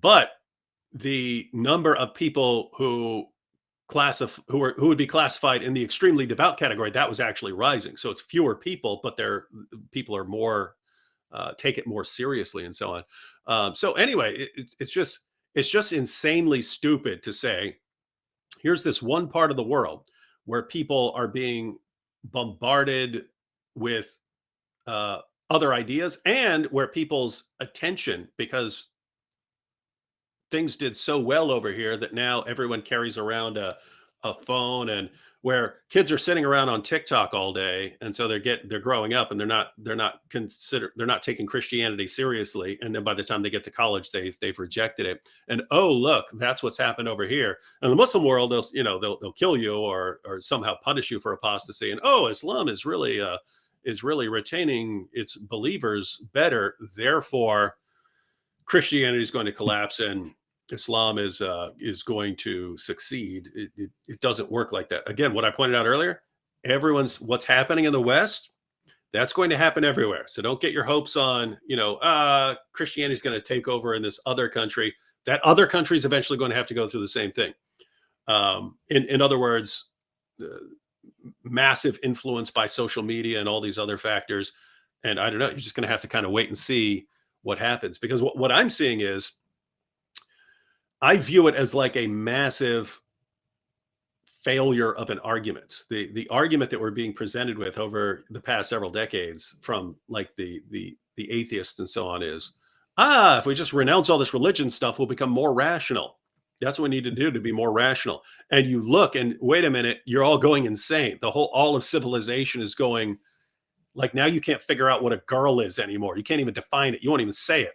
You won't even say it anymore because you get eaten alive if you simply say it. And it's like, okay, this can't go on for too long, right? Eventually people have to say, okay, this did not go the way we thought, right? And so it's like an argument. You've made a claim. Society will become more rational by abandoning these things. And wait a minute, society breaks apart when you abandon it. And so I don't know. You always get the you have a dominant position, you get a reaction against it, and people want to go in a different direction, but then you get a reaction to that reaction. So I would just say, stop thinking that Christianity stands or falls with the percentage of Christians in the United States or Great Britain or something like that. It doesn't work like that. Yeah, I mean, you made a number of good points there. I just want to add a couple things real quickly. I think that the decline of Christianity in Europe specifically, I think kind of actually points to what's going to happen in Islam, because the reason Christianity started to decline in Europe, and the United States is a special case, it's different than the rest of the West, but in Europe is because of the academic criticism that was coming out in the 19th century. And the church didn't have any replies. They didn't have any response to these things. People are discovering new things. They're refinding things like the Gospel of Thomas, and it was causing people doubts. And now we're just starting to see that for Islam. We're just starting to see the academic criticism of Islam taking place. And we live in a very different time now. We live in a time where information will spread much quicker, much more rapidly. And Christianity now has answers. We now have raised up good answers. And you kind of see often in debates between atheists and Christians that the Christian's on the higher ground and the atheist is making arguments that are not logically valid. They're making emotional arguments. And the main argument that atheists make today is that Christianity causes violence, or it causes hatred, or it causes evil, something like that, which is just flat out false. And it's an emotional argument. It has nothing to do with truth. So, by the way, notice because G.K. Chesterton said, if you're being attacked on both sides for completely opposite reasons, you're probably right, and they're at extremes. So notice on one side, Christianity is too violent and oppressive. That's, the atheist side. And on the other side, the Muslims are looking at it. It's like the Andrew Tate style. Christianity is too weak and you don't crush everyone who disagrees with you. It's like, wait a minute, which one is it? Are we too harsh? Are we too harsh and oppressive? Or are we too weak and soft? Which one is it? And yeah, it looks like, no, you guys are at extremes. And obviously Christians aren't doing everything right or something, but we're right for not going on killing sprees over this stuff. But again, notice the situation where, because you pointed this out, and I mentioned that everyone's going to have to go through this. It's for centuries Christianity has been criticized, and especially in the in the 20th century and so on. Christians have been bombarded with claims that their religion is false, and Christians, people have always been going through arguments for and against Christianity. I mean, you go back, it doesn't matter how far you go back to Thomas Aquinas, you go all the way back to Augustine, you go all the way back to the time of the New Testament. People are criticizing the claims and Christians are responding to the claims. This certainly picked up the pace in academia and so on, attacking the claims of Christianity. But notice, Islam just got started with that. In other words, for 14 centuries of Islam in the Muslim world, you're not going to criticize Islam. You're going to get your head chopped off. All of a sudden, the moment we start being able to respond to some of the claims, they get the avalanche of apostasy. And they're sitting here bragging, but it's faster. And Christians have been dealing with it for a lot longer. You're just starting to deal with it, and it's collapsing. You just started. This has been going on. You're talking about the last decade, where people could get criticisms of the arguments for Islam online, since they won't encounter them in society. And you're already dealing with it, like 25% apostasy rate for young Muslims. What do you think? What do you think it's like when you've gone through it for 2 decades, let alone 2 centuries? Yeah, absolutely. The other point I wanted to make is along the lines of what you made, is that while the number of nominal Christians has declined, it's an open question whether people have actually lost belief, or whether they're just more open about belief they never had before. And you can look at things like regular church attendance, and it doesn't really seem to have declined. It seems to be pretty similar to the rate it's always been. There's just much less people who culturally identify as Christians. And I'm not saying that those people didn't believe it in some sense, but they weren't highly devoted to it. So it's an open question whether Christianity has actually even declined, even in the West, and globally, as you pointed out, it's doing just fine. Yeah, there's 2 other issues there and all that. One, Christians shouldn't be obsessed with being like the dominant world religion. So right now, Christianity is the biggest religion in the world. Notice we don't run around thumping our chests about that like Muslims. Islam's the fastest growing religion because of birth rates, right? We're not obsessed with that. But notice it's not built into Christianity that we have to control the world and be dominant over everyone. I mean, if we became dominant and took over the world, that would be a bigger problem for Christianity, because wait a minute, we're supposed to be persecuted and we're supposed to be persecuted and so on, and then Jesus returns and fixes things.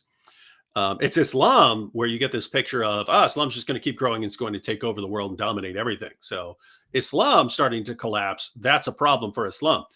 If people turn against Christianity and start attacking Christians, and Christianity starts shrinking, that makes perfect sense from a biblical perspective. So it's not something that should be now because a bunch of kids watching TikTok are no longer believing in Christianity. Oh, my faith is in shambles. You got problems. Um, so that's one issue. And then there was one more. There was one more point. Oh yeah, I actually view it as positive. Like there's a transition here, not positive as far as people leaving Christianity, but positive in the sense of the reason that Christians sort of lost the ability over time most Christians to respond effectively to criticisms was that Christianity was just dominant, right? So, in other words, in the first century of Christianity, you weren't becoming, and for the second and third, you weren't becoming a Christian unless you knew why you believed, right? So you're going to believe this thing, and you're going to get persecuted for it, and the Romans aren't going to like you, and the Romans are coming after you, and so why are you going to want to convert to this unless it's because you've seen some reason to believe that it's true? And so people were converting to Christianity because they had reasons to believe it was true. In other words, apologetics was already built into your conversion. If you were to come up to someone who, after he's converted, and say, "Hey, why did you convert?" that person would be able to give you an answer of why he's a Christian. Meanwhile, Christianity spread until the point where, if you go to the West, everyone's a Christian. So what do you need apologetics for? What do you need to be able to give a reason for? You don't. And so you just grow up and you're a Christian and you go to church and you're never given a reason to become a Christian. All of a sudden people start blasting away and you don't have any arguments. You never needed them before. And so that became like the main position of the church, is not needing arguments. Well, guess what? Now you're going through a bunch of stuff, and it's going to force people to learn why they're actually Christians. But once the people who are Christian remain Christian because they've realized why they're a Christian, then you end up with a population of Christians, even though it may be smaller, even though it may not be 99% of the population anymore. Now it may be 15 or 20%. But if that's a community that knows why they believe, and that's the community that then goes out and evangelizing people, well, now you're in a different situation. Now apologetics and giving arguments will actually be built into the system again, as it was in the early centuries when it kept exploding. Absolutely. I agree completely that the decline in numbers, even if it's real, is not important. Truth isn't based on numbers. And much rather have Christians who are devoted to their faith than casual Christians anyway. So I have a super chat from Resurrecting Truth. Thaddeus and David are my favorites. God bless you all. If Muhammad were alive, he would have 100 Instagram accounts to look at women. Hire me. I would gladly destroy Muhammad for free with a smile on my face by uploading David's shorts. And then she just made why can't they come up with a different name for shorts, right? Because in my mind, every time I hear David's shorts, I'm thinking, okay, my shorts, what? Like my boxer shorts? Now you're getting gross. And then she made a comment just now. Islam have more secret apostates than Christianity. They live in fear. Which, well, first of all, everyone should check out Resurrecting Truth's channel. She's an ex-Muslim who just recently started making YouTube content. She's doing some great stuff there. But my question for you, David, is, do you think this might be what happened in Christianity, where, in a short period of time, a large people stopped identifying as Christian, probably because they weren't really Christian in the first place, but it wasn't culturally acceptable to say that they're not Christian. You think something similar might happen in Islam, where one day, not literally a day, of course, but in a short period of time, all of a sudden it'll look like 30% of the population apostatized overnight because they'll realize, hey, there's enough of us. We can be open about our non-belief. Yeah, that's kind of why, what happens in Iran matters, that like the rest of the world is watching. Can you pull it off? Because here's what you actually need. And what I think will happen in the near future. Right now, you still have in various Muslim countries some pretty harsh penalties for apostasy. If you get enough if you get enough secret apostates, enough people who won't announce that they're apostates because they don't want to be punished by the government, they don't want to be cast out by their families and so on. If you get enough of them, then in a situation where it won't take much to set it off, right? It's like the situation where the woman in Iran got killed by police after not wearing her hijab appropriately. She gets taken into custody and gets killed. That sort of ignites everyone else who was already thinking we have a problem with it, but they didn't have something to rally around. And so what you'll end up with is in a place like Saudi Arabia or something like that, you'll have some apostate is sentenced to death or something like that, or lashes or imprisonment or something like that. And you'll eventually, if you eventually have enough apostates there, they'll kind of rise up and be like, you can't kill us all. You know, we're 10% of the population now, or we're 15% of the population. Because keep in mind, it's Muslims who are saying that they think 5% of the population in Muslim countries are now closet atheists. That didn't come from us. That came from Muslims, right? So notice 5%. Well, that's still pretty low, but yeah. Keep in mind, 15 years ago it would have been 0%. Now you're talking about 5%. You're talking about millions of ex-Muslims who are atheists now in Muslim countries. So what you'll see is something will happen, and then you'll have this kind of, this uprising of ex-Muslims saying you can't kill us all. You're not going to put 5 million of us to death, and there'll be pressure put on the government because now the entire world will be watching, and the entire world won't just say, okay, it's okay if you go kill all these people. And what will happen is the Muslim country, which still wants to get along and have relations with the rest of the world, will have to modify their rules, do away with their apostasy laws and so on. And all of a sudden, as soon as you're not killing them or punishing them for it, it's the avalanche, let's say, is going to accelerate there. But yes, this is all stuff that can happen very, very quickly. Again, I mean, you're talking just in the amount of time that I've been doing this, we've gone from occasionally seeing one ex-Muslim very, very rarely to they're everywhere. Looking at the trajectory, what do you think? What do you think is the case 5 years from now, 10 years from now? Are the Dawa guys going to fix this? Is Andrew Tate going to say that? Yeah, that's a perfect segue into my question. You've described Islam as having 4 horsemen of Islamic apologetics. You want to tell us what that means and who they are? Oh, are you talking about with like Ali Dawa and stuff like that? Yeah. Because I don't remember saying that. It sounds like something I would say. Oh. No, I you realized. said it. Yeah, I realized way back in the day, way back in the day, when you go back to when I was getting started, I was looking at, who the popular representatives of Islam. And back then it was, of course, you had Zakir Naik, but, Jamal Badawi and Shabir Ali and so on. You're looking at these guys and the things they're saying and saying, these guys are not an accurate reflection of what you might call the spirit of Islam. A lot of these guys, especially the guys, because Zakir Naik's mainly focused on India, which is a different environment, but the people who were selected to be the public faces of Islam in Western nations were handpicked for Western nations. In other words, here are the people who would be most appealing to a Western audience.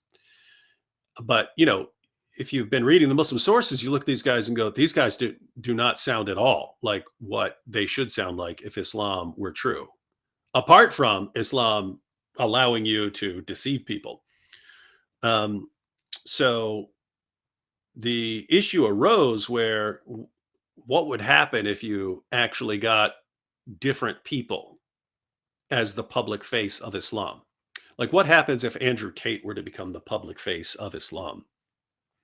Well, that would appeal to a lot of younger, more aggressive Muslims, but it would be a massive turnoff, let's say, to lots of other people in the world. So the situation you have right now is that you have people like Ali Dawa, Muhammad Hijab, Sheikh Uthman, and Daniel Hakikachu, but he's in a different category. But with those other guys, they're becoming like the public face of Islam. They're exploding in popularity, which I've seen lots of Christians like, oh, it was so much better when we were interacting with Shabir. No, it may feel like that. Yes, you would much rather deal with someone like Shabir, sitting down with someone like Shabir, rather than someone thumping his chest. Ah, man, I'm so strong. Let me insult your wife. Golden showers, right? Like people are like, I don't want to interact with that. And it's like, yeah, but now you're letting people see the true spirit of Islam, right? Because why is Shabir stagnant or decreasing in popularity, whereas these other guys who are just thumping their chest, everyone's scared of us, and I'm scared of us, me so strong. Those guys are the guys who explode in popularity. So in other words, what you have is 15 years ago, Muslim organizations handpicking people who are going to be most appealing to Western audiences, versus now the Muslims get to decide for themselves who they want as their champions. And so they're picking people like Muhammad Hijab, not people like Shabir Ali, because they're not realizing that's what's most appealing to them, to their community. That's not what is most appealing to other people. Other people are horrified at some of the behavior and antics.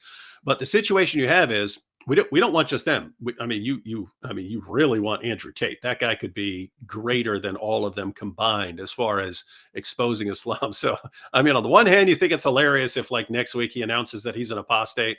But on the other hand, my goodness, just keep calling people to Islam until you are the public face of Islam in the world. Andrew Tate. That is a guy who should be the public face of Islam. But what you're dealing with right now, and I said Hakikachu is in a different category because he's not a narcissist, but the people who are becoming the public face of Islam are complete total narcissists. They're egomaniacs. They can't handle criticism. They want everyone around them agreeing with them and nodding at everything they say. And the problem is they disagree with each other on certain things, and that is a community that's very quick to attack each other. So if you have all of these guys, again, it's 4 right now that I can point at and say, here are guys who will destroy Islam from within. You'd love to see 7 or 10 or 15 or 20, because the idea is all these guys who are growing rapidly in popularity, you can look at the personality type. These are not people who could get along with other people who are exploding in popularity. There's eventually going to be conflict there. And right now, the Muslim community, whenever a conflict starts to arise, the Muslim community goes, stop, everyone's watching us. You can't do this right now. But they're not going to be able to hold that forever, right? And so are you going to try to deal with Ali Dawa being a narcissist when he's got 5 million followers? Is that when you're going to deal with him? So anyway, the point is, it's just inevitable. All these guys are eventually going to crash into each other, and all of them are going to have millions of followers. None of them is going to be willing to go down or step aside because they're narcissists. They have to be the center of the universe, and they're just going to rip it apart from within. So that's the situation Islam is in. I actually believe that we could all sit back and do nothing right now, and that it would eventually it would implode because of the people that they're choosing as their representatives. But we just get to keep the pressure on, because keep in mind, the more pressure we put on them, the more these guys rise in popularity.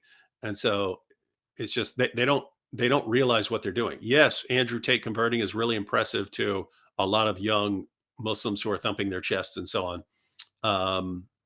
The rest of the world is looking at that going, what's going on? So anyway, keep in mind, the bigger picture here is this. Back when I started criticizing Islam, I had a problem with the ideology, but when I'm thinking of Muslims, I'm thinking of my friends. That's what I'm thinking of. I'm not thinking of like this, like horrible people. I'm thinking, hey, these guys are my friends. I want to get the truth to them. And so I'm going to criticize their religion. Over time, it comes where I'm not thinking of my friends or their families or anything like that. I'm thinking of these guys who are like sending me messages how they're going to, kill me and kill my wife and rape my mom and all these things. That's who I'm thinking of. So the idea is, for lots of people in the West, when we criticize Islam, for lots of people in the West, when they think, oh, Thaddeus can't be right with what he's saying about Muhammad because I know a Muslim at school and my Muslim friend at school isn't anything like that. So they're actually judging what the religion teaches based on their image of a Muslim in their head, right? Well, guess what? What happens when, instead of people thinking about their Muslim friends, when they're thinking about, the characteristic Muslim, what if they start thinking about Andrew Tate or Ali Dawah or something like that? All of a sudden, it becomes way more acceptable to blast away at Muhammad and the Quran. And by the way, this has already happened. If you go back 10 years, most of the complaints I got about how I was presenting information on Islam were coming from Christians. David, how dare you make fun of Muhammad in that way? How dare you go after that? You're just going to drive Muslims away and so on. Whereas now I very rarely get those criticisms, even though I can be much more brutal now. I could be, in the past couple of years, I've been way more brutal dealing with Islam than I was 10 years ago. And I get almost no complaints now. And I think part of it is because people have realized that it's effective, but another part of it is now they're not just thinking, wait a minute, I know a Muslim and that's all I know about Islam, but I know a really nice Muslim and he's my good friend. And so I can't believe what you're saying about Islam. Now they're thinking of all these guys running around cities. We're so strong, we'll crush you all, we destroy you. And so that's the situation. And I don't see anything they can do about it. Yeah, I agree. He never returns, as a horse says, yes, we want the true face to wake up the West. That's not what I meant to bring up.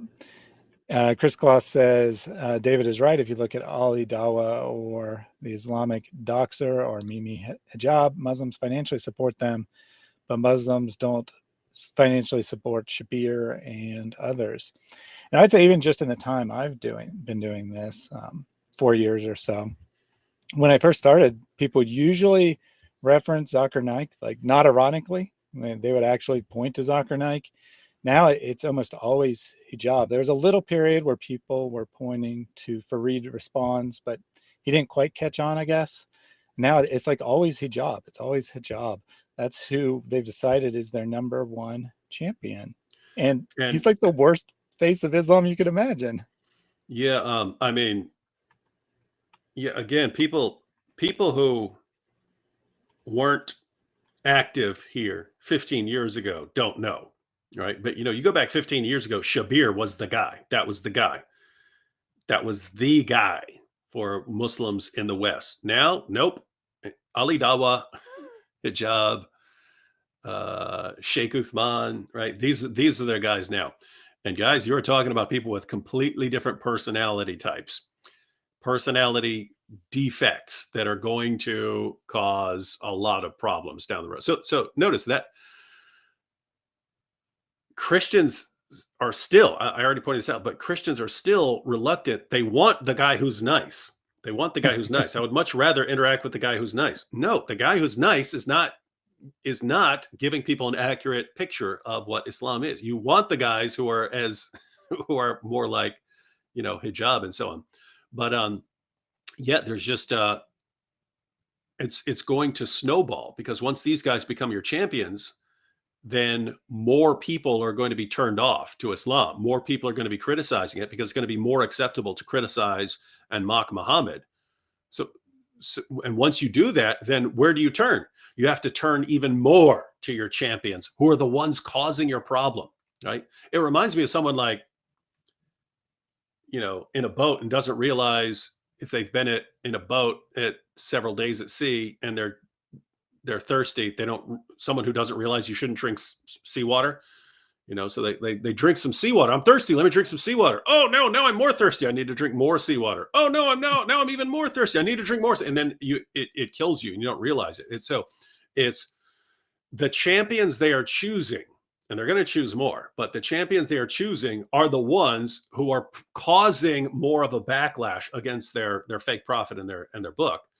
And so more people are going to be turned against their religion. There's going to be more criticism, but where do you turn? If you're a Muslim, now you're being attacked more. You turn even more to these guys to be your defenders. And so they become more popular. And so we just have this awesome spiral right now.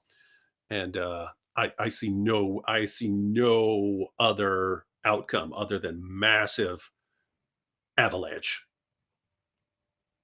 I agree. Iqbal Swati said, "What is your biggest objection against Islam?" Which is something I already wanted to ask you, but I want to ask you two different ways. First, I want to ask you what you think the strongest argument is. And I don't mean most effective. I mean the one that's hardest to counter legitimately, honestly, logically. The Islamic dilemma. Now, it's an interesting point to bring up without going into a lot of detail, but the deeper you go, the more you find out how big a problem this is. And so anyone who doesn't know what I'm talking about, every Muslim you'll run into says your Bible's been corrupted. That's not what their prophet and their God said. Their prophet and their God affirmed the inspiration and the preservation and the present ongoing authority of the scriptures of Jews and Christians. The problem is the scriptures of Jews and Christians completely contradict Islam. I'm talking about fundamental doctrines. So you've got a problem here because there are two possibilities. Either Christians have the inspired, preserved, authoritative word of God, or we don't. If we have the inspired, preserved, authoritative word of God, Islam is false because it contradicts what we have on fundamental doctrines. But if we don't have the inspired, preserved, authoritative word of God, Islam is still false because Islam affirms the inspiration, preservation, and authority of our scriptures. So if Christians have the word of God, Islam is false. If Christians don't have the word of God, Islam is false. It's got to be one or the other, and therefore Islam has to be false no matter what. And if you look at how Muslims respond to this, the way they have to twist the verses in their own book to make it sound like the Quran is saying our book's been corrupted. Anytime your only option in responding is deception, you realize you got a problem here, right? So in other words, you can bring up the Islamic dilemma very quickly, just as I did. And Muslim apologists will respond to it. And it will sound good to their followers who are desperate to have a response. But the moment you start examining the responses, nope, that's not what that verse means. And the fact that you have to appeal to that verse as if it means that shows how big a problem you have here. So, yeah, I think this is the problem with the Islamic dilemma is since there are verses Muslims love to misuse, and all of them are massively misused. As soon as you start looking into what those verses are actually saying, it has nothing to do with corruption of the Jewish or Christian scriptures. But the problem with it is it actually takes a significant amount of time to go into detail, right? In other words, you have to actually learn what those verses mean in context. You may have to go to commentaries and so on to show what those verses actually mean. That can be very time consuming. So even though I would say it's the strongest argument against Islam, it can be very time consuming to use effectively. You can give a quick version. It's great to give a quick version. If you're actually interacting with a Muslim and want to use this, you may be there for a while. But I'd say it's worth it. In fact, if I could change one thing in the world of like apologetics and polemics, it would be to get Christians and Muslims to know what the Quran says about the Bible. If you could do that, I'd say it's over, because now you can no longer criticize the Bible because your God and your prophet affirmed it. Yeah, there's a few things that I would consider absolute contradictions that there's no way around logically, and that's one of them, definitely. But what about the related question of what's the most effective argument in practice? Because people don't necessarily make decisions based on logic. So what do you think the most effective argument is? I'll give you my answer and Nabil's answer, because we gave a little bit different answers. I think just blasting away at Muhammad, the character of Muhammad, is most effective. And it's because Muslims have been raised to think that he's this ideal pattern of conduct, and their leaders have convinced them that he was this perfect, wonderful guy who never did anything wrong, and have hidden all of the actual information from their sources about how messed up this guy was. So when you present information about, Muhammad having sex with a 9-year-old girl, Muhammad taking the wife of his own adopted son, Muhammad buying, selling, trading black African slaves, and so on. It's all this. It's all stuff that they've been taught Muhammad would never do, and so it becomes very easy to get them to realize that they can't trust everything their leaders have been telling them. So that's my position. Nabil's position was the exposing the myth of the textual perfect preservation of the Quran. Mm. Which he said that, he said, no, I mean, if you want to destroy something, destroy this. This is the most important direction to go. Exposing changes to the Quran. I was like, I mean, who cares? So what if you actually showed them that there are textual variants in the Quran? It doesn't mean that Islam is false. Whereas in reality, and this I've seen over the years, why Nabil may actually be correct. I mean, he's definitely correct in how powerful this is. As far as this being the best direction to go, he may be right. I'm not sure. I still like going after Muhammad, but Nabil's point was similar to what I was saying about Muhammad, in that, yes, I don't think it would, because keep in mind, for the early centuries of Islam, they didn't believe in perfect preservation. So you obviously can be a Muslim and not believe in perfect preservation of the Quran. But it produces a similar result to what I was saying with a Muslim realizing, wait, these guys have told me all my life Muhammad's the greatest man who ever lived, and yet he's doing all these things that if someone did them, I would say he needs to be locked up forever. So what's going on here? And the goal there is them realizing that they can't trust what their leaders were telling them because their leaders are liars. But I think Nabil is in a similar direction, where if you show someone textual variants in Quran manuscripts, or differences between the different qira'at, or sources saying, Muslim sources talking about changes to the Quran, then it's, wait a minute, all my leaders have told me perfect preservation right down to the letter. So that's false. What's that mean? Okay, if these guys have been telling me something that's false, and keep in mind, if you're talking about scholars like Yasser Qadi and so on, well, they knew that there were variants, and they lied anyway. So I think Nabil's perspective is, you're actually showing Muslims that because the Quran has changed, one, that was one of their main reasons for thinking that the Quran is true, is this miraculous preservation. So you've undermined one of their main arguments, but simultaneously you've shown that their dawah guys and their scholars have been lying to them. And wait a minute, if you've been lying to me about that, what else have you been lying to me about? I can't trust anything you're saying anymore, so I need to go and research this for myself. And as soon as someone says, I'm going to research this for myself because I can't trust these guys anymore because they're liars, that's someone who's on his way out of Islam. So anyway, those are two possibilities. Do what you want with it. Yeah, I agree. Moral arguments tend to be the most powerful, and to ordinary people, like you said, going after Muhammad. It's interesting that it's not surprising, but it is interesting that Muslims would have such a big problem with the perfect preservation, because it's such a dumb argument to begin with, as you pointed out. But Yeah. as you said, if they're shown that they've been lied to, then it's like, well, what else have I been lied to about? Because really, there's no reason to lie about perfect preservation. It doesn't get you anything. But I think it was invented specifically as a polemic against Christianity, because Christians are open about having textual variants and such. Yeah, it was that's why it was invented. That's why the lie was spread, and they spread the lie in an atmosphere where no one was in a position to correct them. So actual Muslim scholars and apologists and so on decide, hey, we can lie about this because guess what? Christians don't know anything about the textual history of the Quran. They don't know. And when they started spreading this, no one had their sources to show. In the Muslim sources where they talk about changes to the Quran, no one was familiar with manuscripts or textual variants and so on in the manuscripts. No one was familiar with the different qira'at.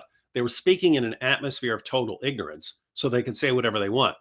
And they just weren't counting on the time when, a couple decades down the road, people are going to have the internet, and people are going to start showing in the Muslim sources where there are all these changes to the Quran, and in manuscripts where there are differences in the manuscripts, and even in different Qurans in different parts of the world today, there are differences. And, then all of a sudden you have Hatun showing up to Speaker's Corner with 37 different Qurans. And no, those are all the same. Those are no. Let's open them up. What's this word? Oh, what's this word over here? Is that the same word or is that different? And then wait a minute, this is not what I've been told. And so this is just what happens. You keep in mind, anyone could get away with this. Anyone could come and just completely lie about their position to make it sound good. And you could say anything you want. A Christian could do this, right? I could walk up to someone right now and say, do you know that Oxford University just published a study and they've declared that Christianity is 100% indisputably true? Did you know that? Yes, Professor Uppingfoth of Oxford University did this study. It can make up something like that. Mhm. But the cost is eventually someone's going to look up what you're saying and find out that you're a liar. Well, Delwagandis didn't have anything else to do. They had nowhere else to go but lie. So they just went all in on lying, and now it's catching up with them. Exactly. Denatrius says the problem of regular Muslims is that they do not read their sources. The moment Correct. they find something disturbing, they run to the sheikh who lies and soothes them, and that they continue to live as a lie. And then I have a couple of related comments. Oh, but From by the way, Mark. perfect example of what I was just saying. So, you take an argument like the Islamic dilemma. Muslims, you're talking to a Muslim, your Bible's been corrupted. I say, okay, why does your God command me to judge by the gospel if the gospel's been corrupted? Why would he do that? Huh? Never heard it. He's never read the verse before. He has no clue what he's talking about. So he runs to his apologist or his imam. What do I do about this? Oh, what that means is, the original gospel that they know, and they'll believe some lie. And so that's why I said it's like time consuming to go through all this, but that is a perfect description. It's their leaders lie to them. Perfect preservation. And then we have to give them the correct information. So we explain it, but then they run back to the same guy who was lying to them before. Oh, how do you explain this? What now? Oh, now. And it's more lies. So again, you're looking for this sort of light switch moment where they realize, wait a minute, this guy keeps lying to me. Maybe I should not believe him anymore and should study this for myself. But yeah, Demetrius nailed it. Yeah, so along those lines, pointing out the problem there, and then a couple people asking what we can do about this. Mark says we need a book on how a Muslim can transition to Christianity, and Servant Girl pointed out that book exists in Seeking Allah and Finding Jesus. But I want to ask you, how can Christians take these arguments that you and others make? How can we be effective in our outreach to Muslims? Because they are just going to run back to their imams or their parents or whoever they trust most of the time. So how can we be most effective in our outreach efforts? Well, it's one, it's going to depend on what kind of outreach you're doing. So like making YouTube videos is very different from, interacting with Muslims on a college campus or something like that. So it's different situations. But yeah, I view it as better when you say, hey, how can someone else use an argument or something like that? I think it's actually better if it's an individual using an argument with a particular Muslim that he knows.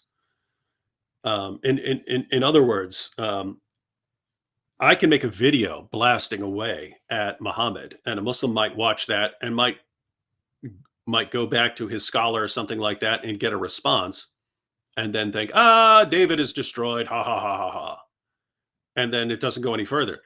You're actually in a much better situation, evangelism wise, apologetics wise, polemics wise. I have an advantage in that I can get something out to a massive a number of people very quickly, rather, as opposed to talking to someone one-on-one.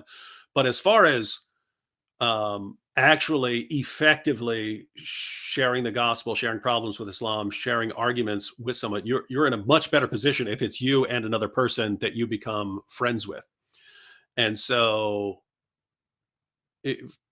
and notice that's how I was interacting with Nabil. It was not, hey, here's my video that I made or something like that. We're talking back and forth. And Christians need to understand that if you're talking about people who've been indoctrinated all their lives, don't think you're just going to run up and share the gospel and the Muslim's going to convert. If a Muslim does, that Muslim was already dealing with something before you got there.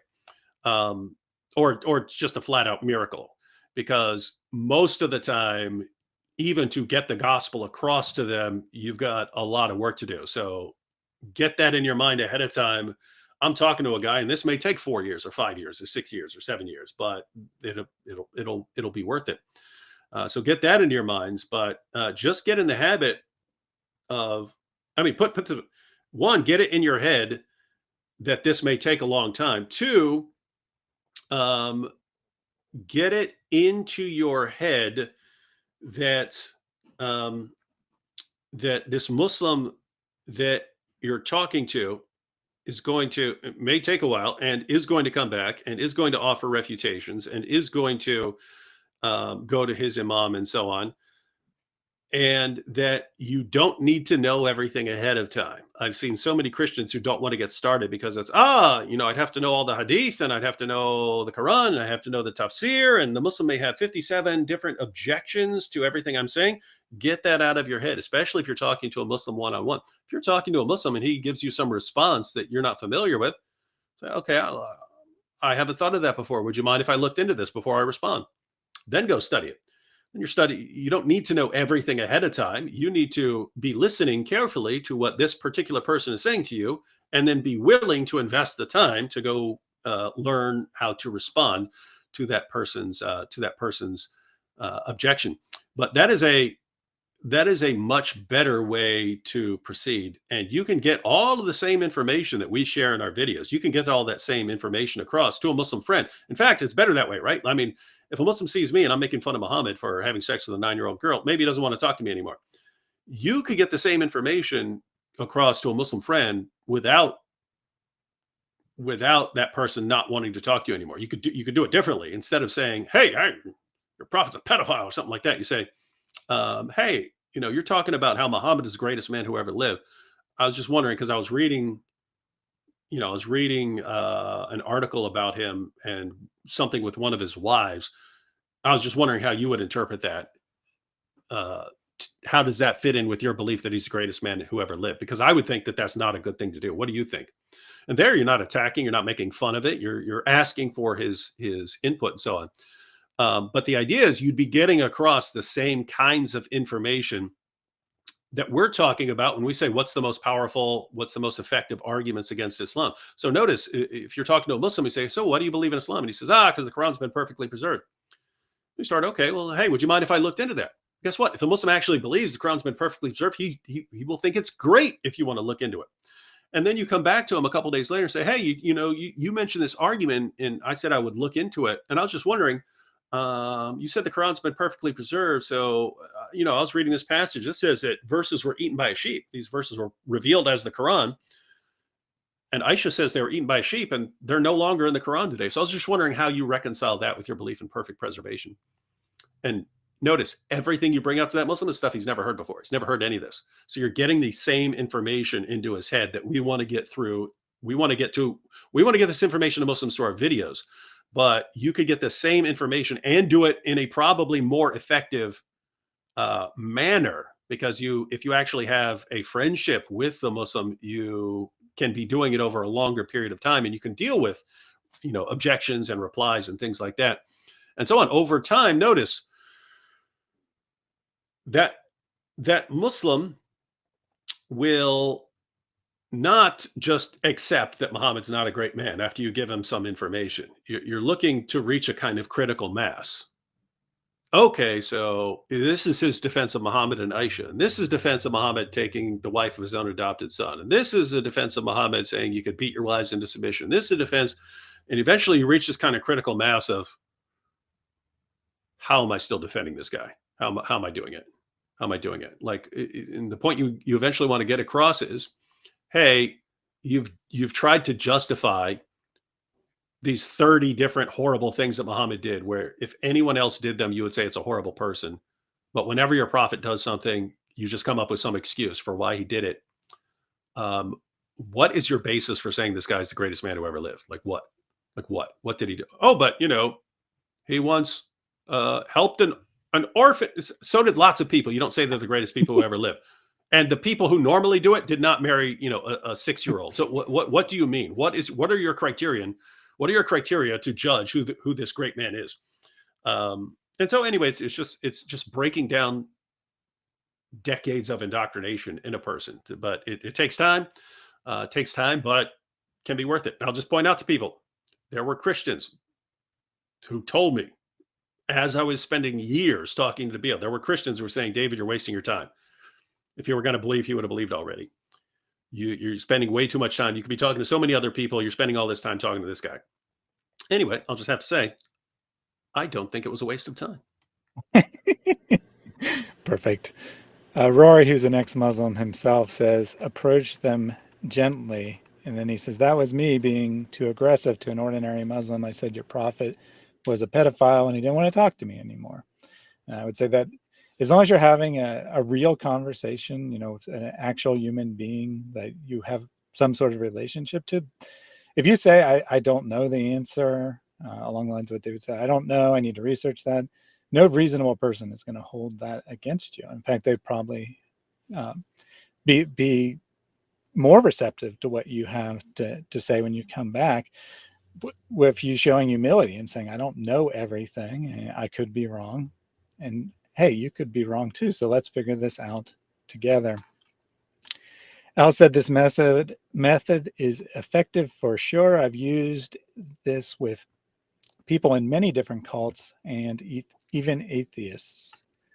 Sola Scriptura said, be gentle with them at first, but don't let them lead you away from the topic.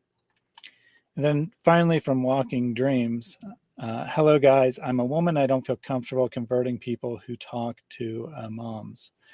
And that's actually a very important thing, that if you do happen to be a woman, or actually it's important advice for both men and women, and you're talking to Muslims, you want to talk to Muslims of the same sex, because it's considered offensive to, whether you're a man trying to talk to a woman or a woman trying to talk to a man, it's usually considered offensive.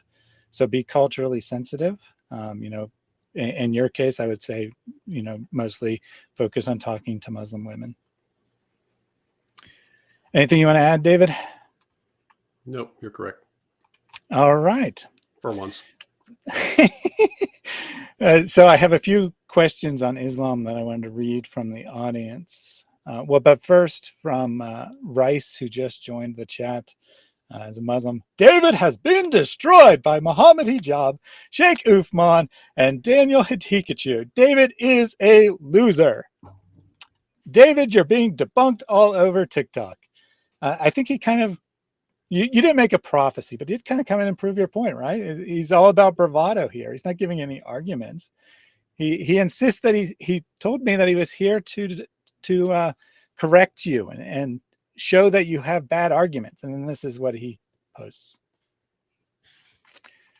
Amazing stuff there. Oh, that's interesting. I didn't know. I didn't realize they were after me on TikTok, but it's cool to know. I've only been on TikTok like once or twice. I watched a couple of Inspiring Philosophies videos over there because he was responding to some Muslims and so on. Yeah, I'm not on TikTok either, but I understand that if you think arguments on YouTube are bad, then you haven't seen anything until you go over to TikTok. So yeah, it looks just based on what it looked like with Inspiring Philosophy, because he's responding to arguments that not a lot of people even use anymore on YouTube because we've destroyed them so thoroughly. So what it really looks like on TikTok is that Muslim apologists realize that it's a younger generation over there, and they haven't seen these arguments exposed, and so they can use the same dumb, completely refuted, bogus arguments to defend Islam over there to a younger crowd. And so it's like, I mean, how much more obvious could you make it that you guys do not care about truth when you're over on TikTok using the Song of Solomon 5:16 argument for Muhammad? It's like you have to know, after dealing with our criticisms there, you have to know that is the stupidest argument ever. And so you won't use it on YouTube anymore. You run over to TikTok because we're not there. Yeah, well, there's something for someone looking to get into ministry, get into apologetics. TikTok is calling. Needs more Christians on TikTok. Hakeem Rashid gave a super chat. Thank you very much for that. And asked this question. David, what are your sources regarding Muslims praying at the same time as Sabians? The Sabians, it wasn't just that. It was they also had the Shahada. So they prayed. The Sabians prayed 7 times a day. 5 of the times were the same times as Muslims. Then they had 2 additional. They had 2 additional prayers. But they also had the Shahada, La ilaha illallah, and Muhammad just tacked on the part about himself to their Shahada. And to the point where this is according to Muslim commentators. Muslims early on were confused with Sabians. They were confused. They were accused of being, people thought they were Sabians because they were saying similar things and praying at similar times and so on. But there are. Let me see if I can find it real quick. A lot of this was an earlier work. I'm going to answering. In other words, I might just be able to pull it up for you real quick. If you, what section was this? I'm on the Answering Islam website, so answeringislam.net. Gosh, the article was called something like Sources of Islam. Let me just search for it. It's by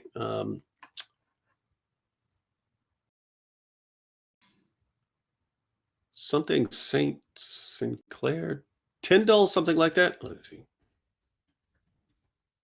I'm talking about a good introductory article, but he goes through this of Islam.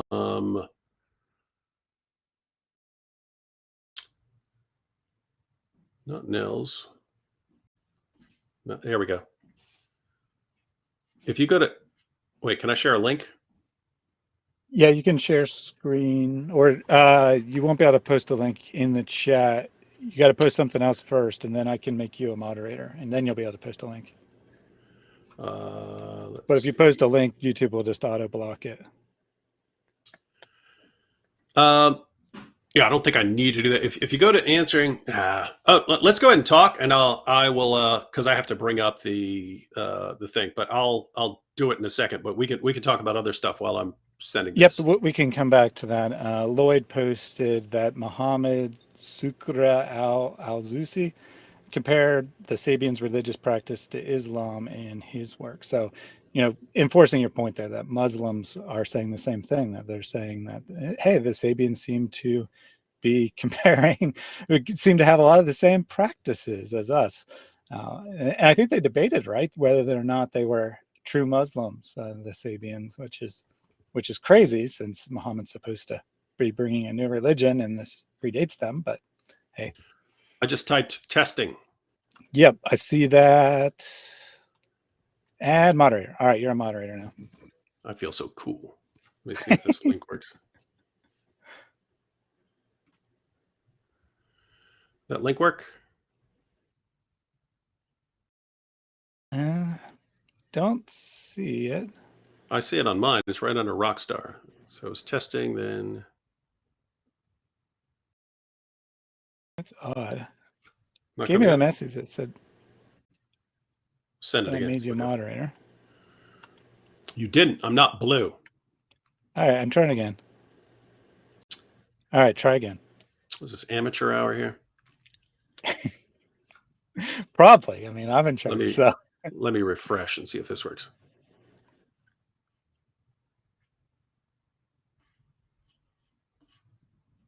Oh yeah, now I'm blue. There again, I should be able to post the link.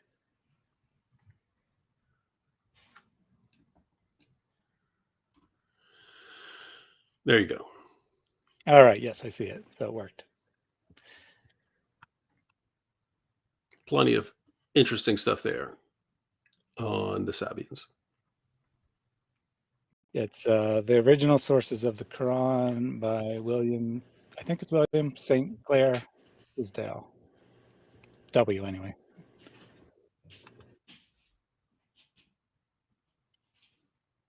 Yeah, so take a look at that article. I have a couple more, or since I brought up Lloyd, I'll do his question next. Lloyd wanted me to ask you about the Sharia. The final doctrine of Islam is not necessarily the Quran or the Hadith. It's actually what the scholars decide about what the Quran and the Hadith say. So he puts a lot of his work into looking at that as found in the Sharia. What do you think about using this type of argument, trying to go, above the level of the average Muslim and go to the level their scholars are speaking at? Yeah, I mean, it's best to have a multi-pronged approach, but yeah, I mean, conclusions of later scholars. I mean, on the one hand, according to Islam, they can't have any authority beyond the Quran and the Hadith. If they were to go against it somehow, then the Quran and Hadith would overrule them. But yeah, in practice, most of what your Muslims say is just coming from their apologists or scholars. But yeah, I mean, no, you need all approaches. You need people, like, probably the most important thing is to just popularize information about Muhammad. So what we're doing, we're taking things that Muslims don't know and that the world doesn't know, and we're trying to make it so that the world does know them. But yeah, you can. There are a lot of other things that are very helpful. Dealing with the scholarship, dealing with uh, even fine points of Sharia, even Christians who become scholars in the field of Islamic studies and so on, who then interact with material at a scholarly level. Um, yeah, so guys, there's all kinds of things that are extremely helpful right now. Just going back to what I said earlier, Ruth says that when she puts videos on TikTok, they often get 1,000 or more views in an hour. So again, major opportunity there for someone who wants to get into that. There's plenty of opportunity. The harvest is plentiful and the laborers are few. So I definitely encourage people to get into this. Couple more questions for you. Tamari says that I heard somewhere that Muhammad was inspired by an Aryan monk. Do you think that's true?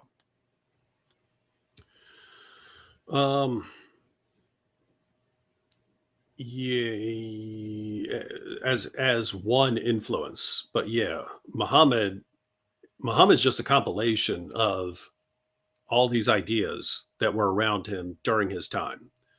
So if you look at, I mean, Islam has all these ideas from Judaism, um, not just the Torah, but from the Talmud as well. And Muhammad doesn't seem to understand the difference. Neither does Allah. They don't seem to understand the difference between the Torah and the Talmud. They have all of these ideas that are taken from Christian groups, sometimes from heretical Christian sects, because there were sects of Christianity that were banned from the Roman Empire, and who then had followers who moved to the Middle East, and they brought some interesting sources with them and so on. We find the same stories from them in the Quran. And then you have various pagan practices like the pilgrimage to Mecca and walking circles around the Kaaba and so on. I think it was the Persians who had their view of a paradise of sensual delights with houris and so on. These virgins that you get in paradise and so on. So Islam just looks like Muhammad took everything that was around him during his time and he rolled it up into a ball, and that's his new religion. And so it's exactly the sort of religion you would expect to come out of this sort of combination of features that you had in 7th century Arabia. And so yeah, Muhammad is influenced by all kinds of people. Absolutely. I agree that there's so many influences to Islam. The one thing that it doesn't seem to draw much from is Orthodox Christianity. That's about the only thing it ignores that was going on at the time. Question from Messianic Apostate. What do you make out of the modern Muslim narrative that ISIS are the modern day Qawri? Sorry, I don't actually know how to pronounce that. I mean, ISIS looks like standard Sunni Islam without compromise. You know what I mean? It looks just like, in other words, if I were to just read the Muslim sources and say, okay, Muhammad died, Abu Bakr took over afterwards, and he had to deal with a bunch of situations that were rising, apostasy and so on. What did he do? Well, he just cracked down on everything, declared war on anyone, not just people who were renouncing Islam in its entirety, but just people who were disagreeing with mainstream Sunni Islam. He said he was coming to fight them. If you deviated in any way from his understanding of Islam, he was coming to slaughter you. And that looks exactly like ISIS to me. So I would consider it standard Sunni Islam taken to its logical conclusion here. And by the way, notice it. I mean, it's a very similar situation, and that's why the first caliph of ISIS declared himself. He called himself Abu Bakr al-Baghdadi. He's the Abu Bakr of Baghdad, right? So he's the new Abu Bakr. This wasn't his real name. He's declared himself to be the new Abu Bakr because it was similar situations. In early Islam, they still had to deal with all these, rebellions and so on, but their prophet just died. What are we going to do? Well, you got to cleanse and purify the community for Allah to bless you. And Abu Bakr cracked down on everyone, and Islam expanded rapidly. And so you're looking at that. Hey, we're dealing with a similar situation. Everyone seems more powerful than us. What are we going to do? We got all these rebellions and so on. People rebelling against Islam. What are we going to do? We got to crack down. And so it seems like that's what it looks like to me.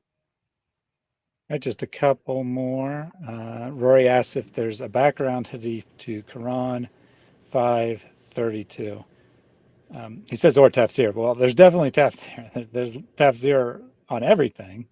I don't know what that verse is offhand. Do you want me to pull it up, or do you know what it is offhand? I mean, so yeah. Well, for 533, yeah, there's a situation where that's tied to events where Muhammad was let's say, behaving pretty brutally towards people who disagreed with him and so on. But yeah, I would just Rory, go to Ibn Kathir. You can go to Ibn Kathir online, and that's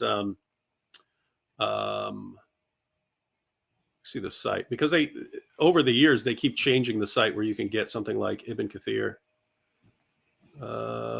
It's m.qtafsir.com. You got Abu Bakr, you got Ibn Kathir's commentary there, but that's got plenty of background on both those verses and the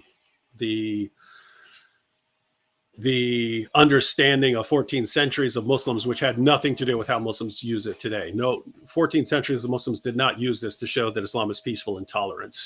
You read the passage in its entirety, it's quite the opposite. But then you also have to go to Mishnah Sanhedrin to get chapter 4, but to get the actual quotation that Muhammad stole 532 from. Excellent. Rick asked, do you think more apologists should focus on the doctrine of lying and heal as a way to stop people falling from the cult? So should we point out that lying's built into Islam, basically? Yeah, you got to be careful, though, because when I've just seen this tendency from lots of people. So it's indisputable that lying is acceptable in various situations in Islam. But the tendency is if you spread that, if you focus on that, then people always think their Muslim friends lying to them when they say, Islam's a religion of peace.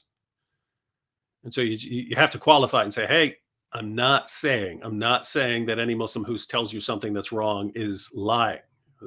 Most Muslims, if they tell you, the vast majority of Muslims, when they tell you that the Quran's been perfectly preserved, aren't lying. They're wrong. It's false, but they're not lying. Their scholars are lying. Their scholars lied to them, but they're not lying. They're telling you what they believe, even though it's false. So there is just this concern that people start thinking every time a Muslim says something is false, the Muslim's lying and you can't trust him, when lots of Muslims believe this stuff because their scholars are liars. So yeah, it's important for people to know that deception is allowed. But yeah, just be careful with it. Walking Dreams asks, do we stand a chance with Islam in the world? What are you guys talking about? Islam is going to crumble before our eyes. All I see when I look at it is, all I think when I look at it is, the Almighty has delivered you into our hands. I'm talking about the ideology. So for 14 centuries, Islam spreads. And if you wanted to reach Muslims with the gospel, you had to go to some Muslim country where, if you're at all successful, you're going to get your head chopped off. Christians did it, but they got their heads chopped off. All of a sudden, right when we get down to the age where people say, you know what? It's actually unstoppable just by birth rates. They're going to outnumber you in a few decades. What can you possibly do? And that just happens to be the same time when all of a sudden we have millions of Muslims living in the West. So now you don't have to go to a place where you're going to get your head chopped off. Now there are Muslims, who live down the street from you. So that's one. Two, all of a sudden we get open access to Muslims, even in Muslim countries. So for 14 centuries, if you want to preach the gospel to a Muslim, you had to go to, Arabia or something like that, where you're going to get your head chopped off. Now you can talk to a Muslim in Saudi Arabia on your phone, right? You can right now on Facebook, you could go talk to a Muslim right now on YouTube, on Twitter. You can talk to Muslims. So they are no longer insulated by their leaders. So you have that. And then also simultaneously with all of this, for 14 centuries, critics of Islam, there were exceptions. There were people who did, go to their sources and so on. But for the most part, the incredibly vast majority of the population did not have access to Muslim sources to refute what Muslims are saying. So, if earlier in the 20th century, and even before that, you had some translations of the Quran, but your main translations of their sources, like Sahih al-Bukhari and Sahih Muslim, was that like the 1980s when those were even available, and now we have all of them right online. So I'm looking at this saying, hey, just when we're a few decades away from saying, oh, now it's all hopeless, they're going to outnumber you. Now you just get everything you possibly need to take down the ideology, to expose the lies. I don't know. I look at it and say, the Almighty just gave your ideology into our hands, and we're gonna crush it. Excellent. Yeah. I would not get the call for pessimism, because we're just getting started in this. We've only been seriously criticizing, all critics of Islam, not like David or I or even Christians specifically, but people have only been criticizing Islam in a serious way for, 20 years or so. And we've already seen all this damage. Yeah. So yeah, we've been keeping this up. And keep in mind, you go back, 15, 16 years ago, there were not a lot of people. There was like one guy in Australia, Samuel Green, and there's one guy in Canada, Tony Costa. And there were a couple in America. In the UK, there was Jay Smith. There was like you could count on like 5 or 6 fingers how many of us there were who were dealing with Islam. And now you've got 25% of young Muslims leaving Islam. So notice, this is just getting started. I don't know why anyone, oh no, it's hopeless. What are you talking about? We've been at this for a few years now, and you're getting apostasy rates of 25%, and that's accelerating, right? It looks like 5 years from now, it's going to be like 50%. How are you going to hold it together then? Yeah. And I don't see how Islam can survive, because again, I pointed this out earlier, but Christianity faced a lot of problems because of the academic criticism of it starting around 150 years ago. And we have answers. We because of that criticism, we've now studied the issues and we have very good answers. Christianity holds up to scrutiny. Islam doesn't have that to fall back on. I don't see how it can stand long term. No, and keep in mind, even though you have Muslims running around thumping their chest, we're going to outnumber you, we're going to crush you. What are they actually talking about at their conferences when it's just them? They're talking about the avalanche of apostasy and what do we do about all these young Muslims leaving Islam? What do we do about it? So that's the situation they're in. Yahya says, I like how rational David Wood is, and I like that about him too. He says, Islam ruined democracy in my country by bringing Islamic jihadists to power back in the 90s. They slaughter everyone. Everybody slaughter everybody. Secularism was lost. We gained it from European conquest. I don't know specifically which Muslim majority country he lives in, but common story. So we've been going a little over 2.5 hours. I just have a couple personal questions to close out with. First of all, Michael G said, I thought David Wood died. I don't see his videos these days. Is he running out of content. I suspect he might be a Muslim based on the way he phrased this. Mm-hmm. But are you running out of content, David? No, I actually have. See, even when I'm not making videos, I'm constantly putting content together. I've actually studied enough material where I could run. I have enough content to run 3 channels, posting about 2 videos a week for the next couple of years. Like I already have the content. It's just actually making the videos. So yeah, not running out of content. Shocking, I'm sure. Let's see. This was a super chat earlier from Thane Hatu. Thank you for that donation. Hi, David. Do you feel discouraged sometimes when keyboard jihadis send you death threats? May our Lord protect you. Thanks for your good work. We're all proud of you. No, never.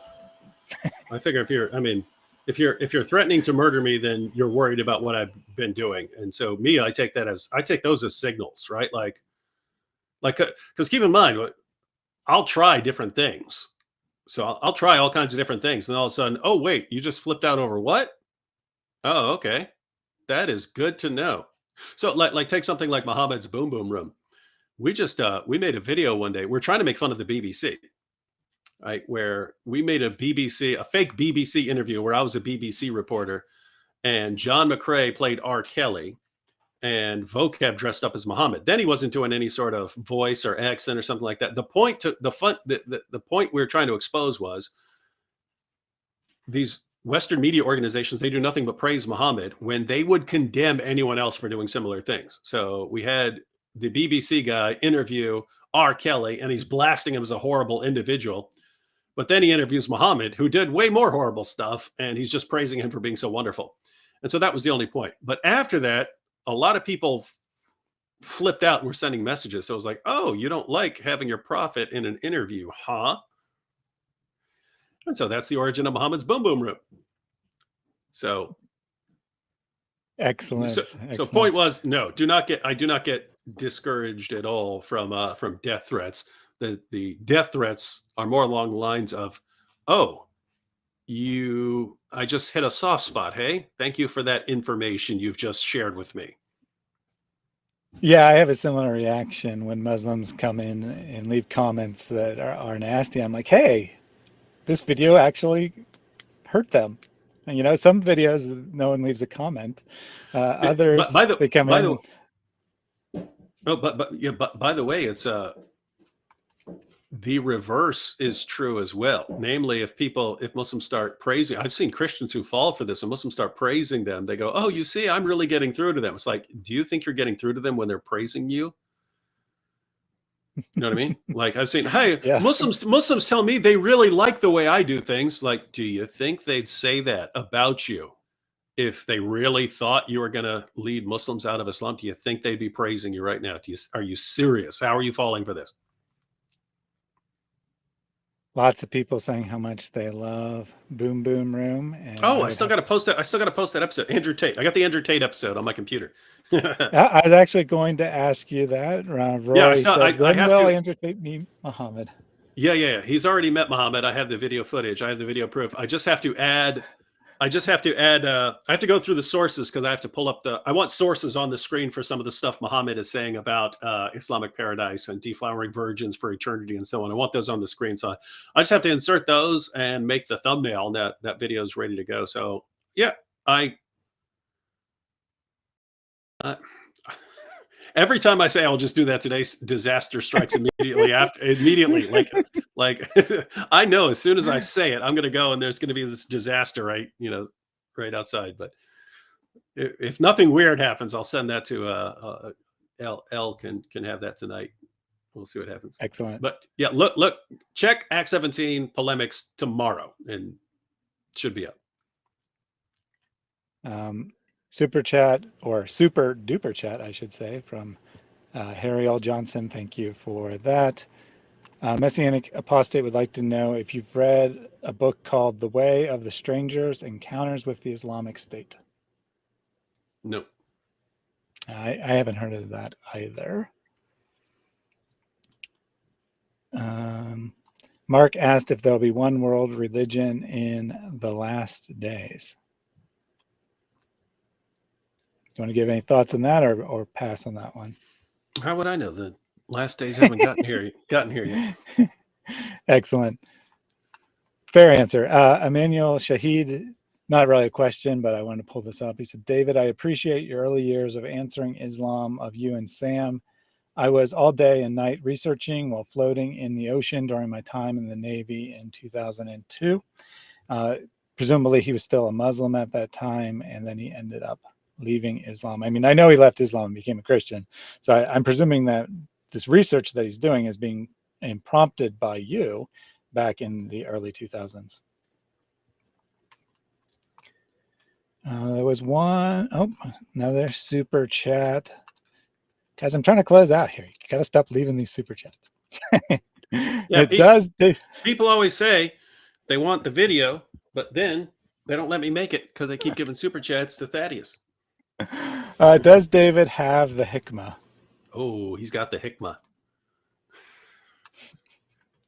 Thank you for that donation, Millennial Witness. There was one thing that I wanted to close out on. Oh, yes. This was from earlier, but it was after the time you were talking about your own plans. From David Warren, I assume this is a legitimate question, which just emphasizes that people have not been paying attention. He asked if David's planning on making a new YouTube channel. So yes. I have links to the 3 channels that post David's contents. I don't know the legal status of those channels, but the 3 channels that he's posted content on so far, there's links to those in the description. He's definitely putting out new content. He definitely is not just sitting back doing nothing. Any closing thoughts from you, David? Yeah, just because it's weird to see people discouraged, about Islam or death threats or anything else like that. Guys, if you want to 14 centuries, there's an ideology that's wreaked havoc on the world. We get to be the generation that crushes the ideology. And if you're a Christian, you want to reach Muslims with the gospel, there is no better generation to be in ever. Right? It's easy to look around and say, "Oh, there's this problem, there's that problem." Focus on the core. There is no. If you want to reach Muslims with the gospel, 14 centuries of Christians who interacted with Muslims and had that same desire couldn't have dreamed of the opportunities you have right now. So do not be discouraged. Look at the amazing opportunities we've been blessed with, and do what you got to do. Professor Yaffel, who is a supporter of me on Patreon, says support Thaddeus on Patreon. It's fun. It's not about money. It's not about doing this, but I would love to be able to put more time into this. So if you want to sign up on my Patreon, it would be very much appreciated. We'll end with this comment from Casey. Jesus Christ is the King of Kings and the Lord of Lords forever. Amen, Casey. Thank you all for joining us. Have a great week. Special thanks to David for agreeing to do this show. And for everyone who joined us live, had about double my record number of people watching live. So thank you all for making this a big success. Go and serve the Lord. God bless.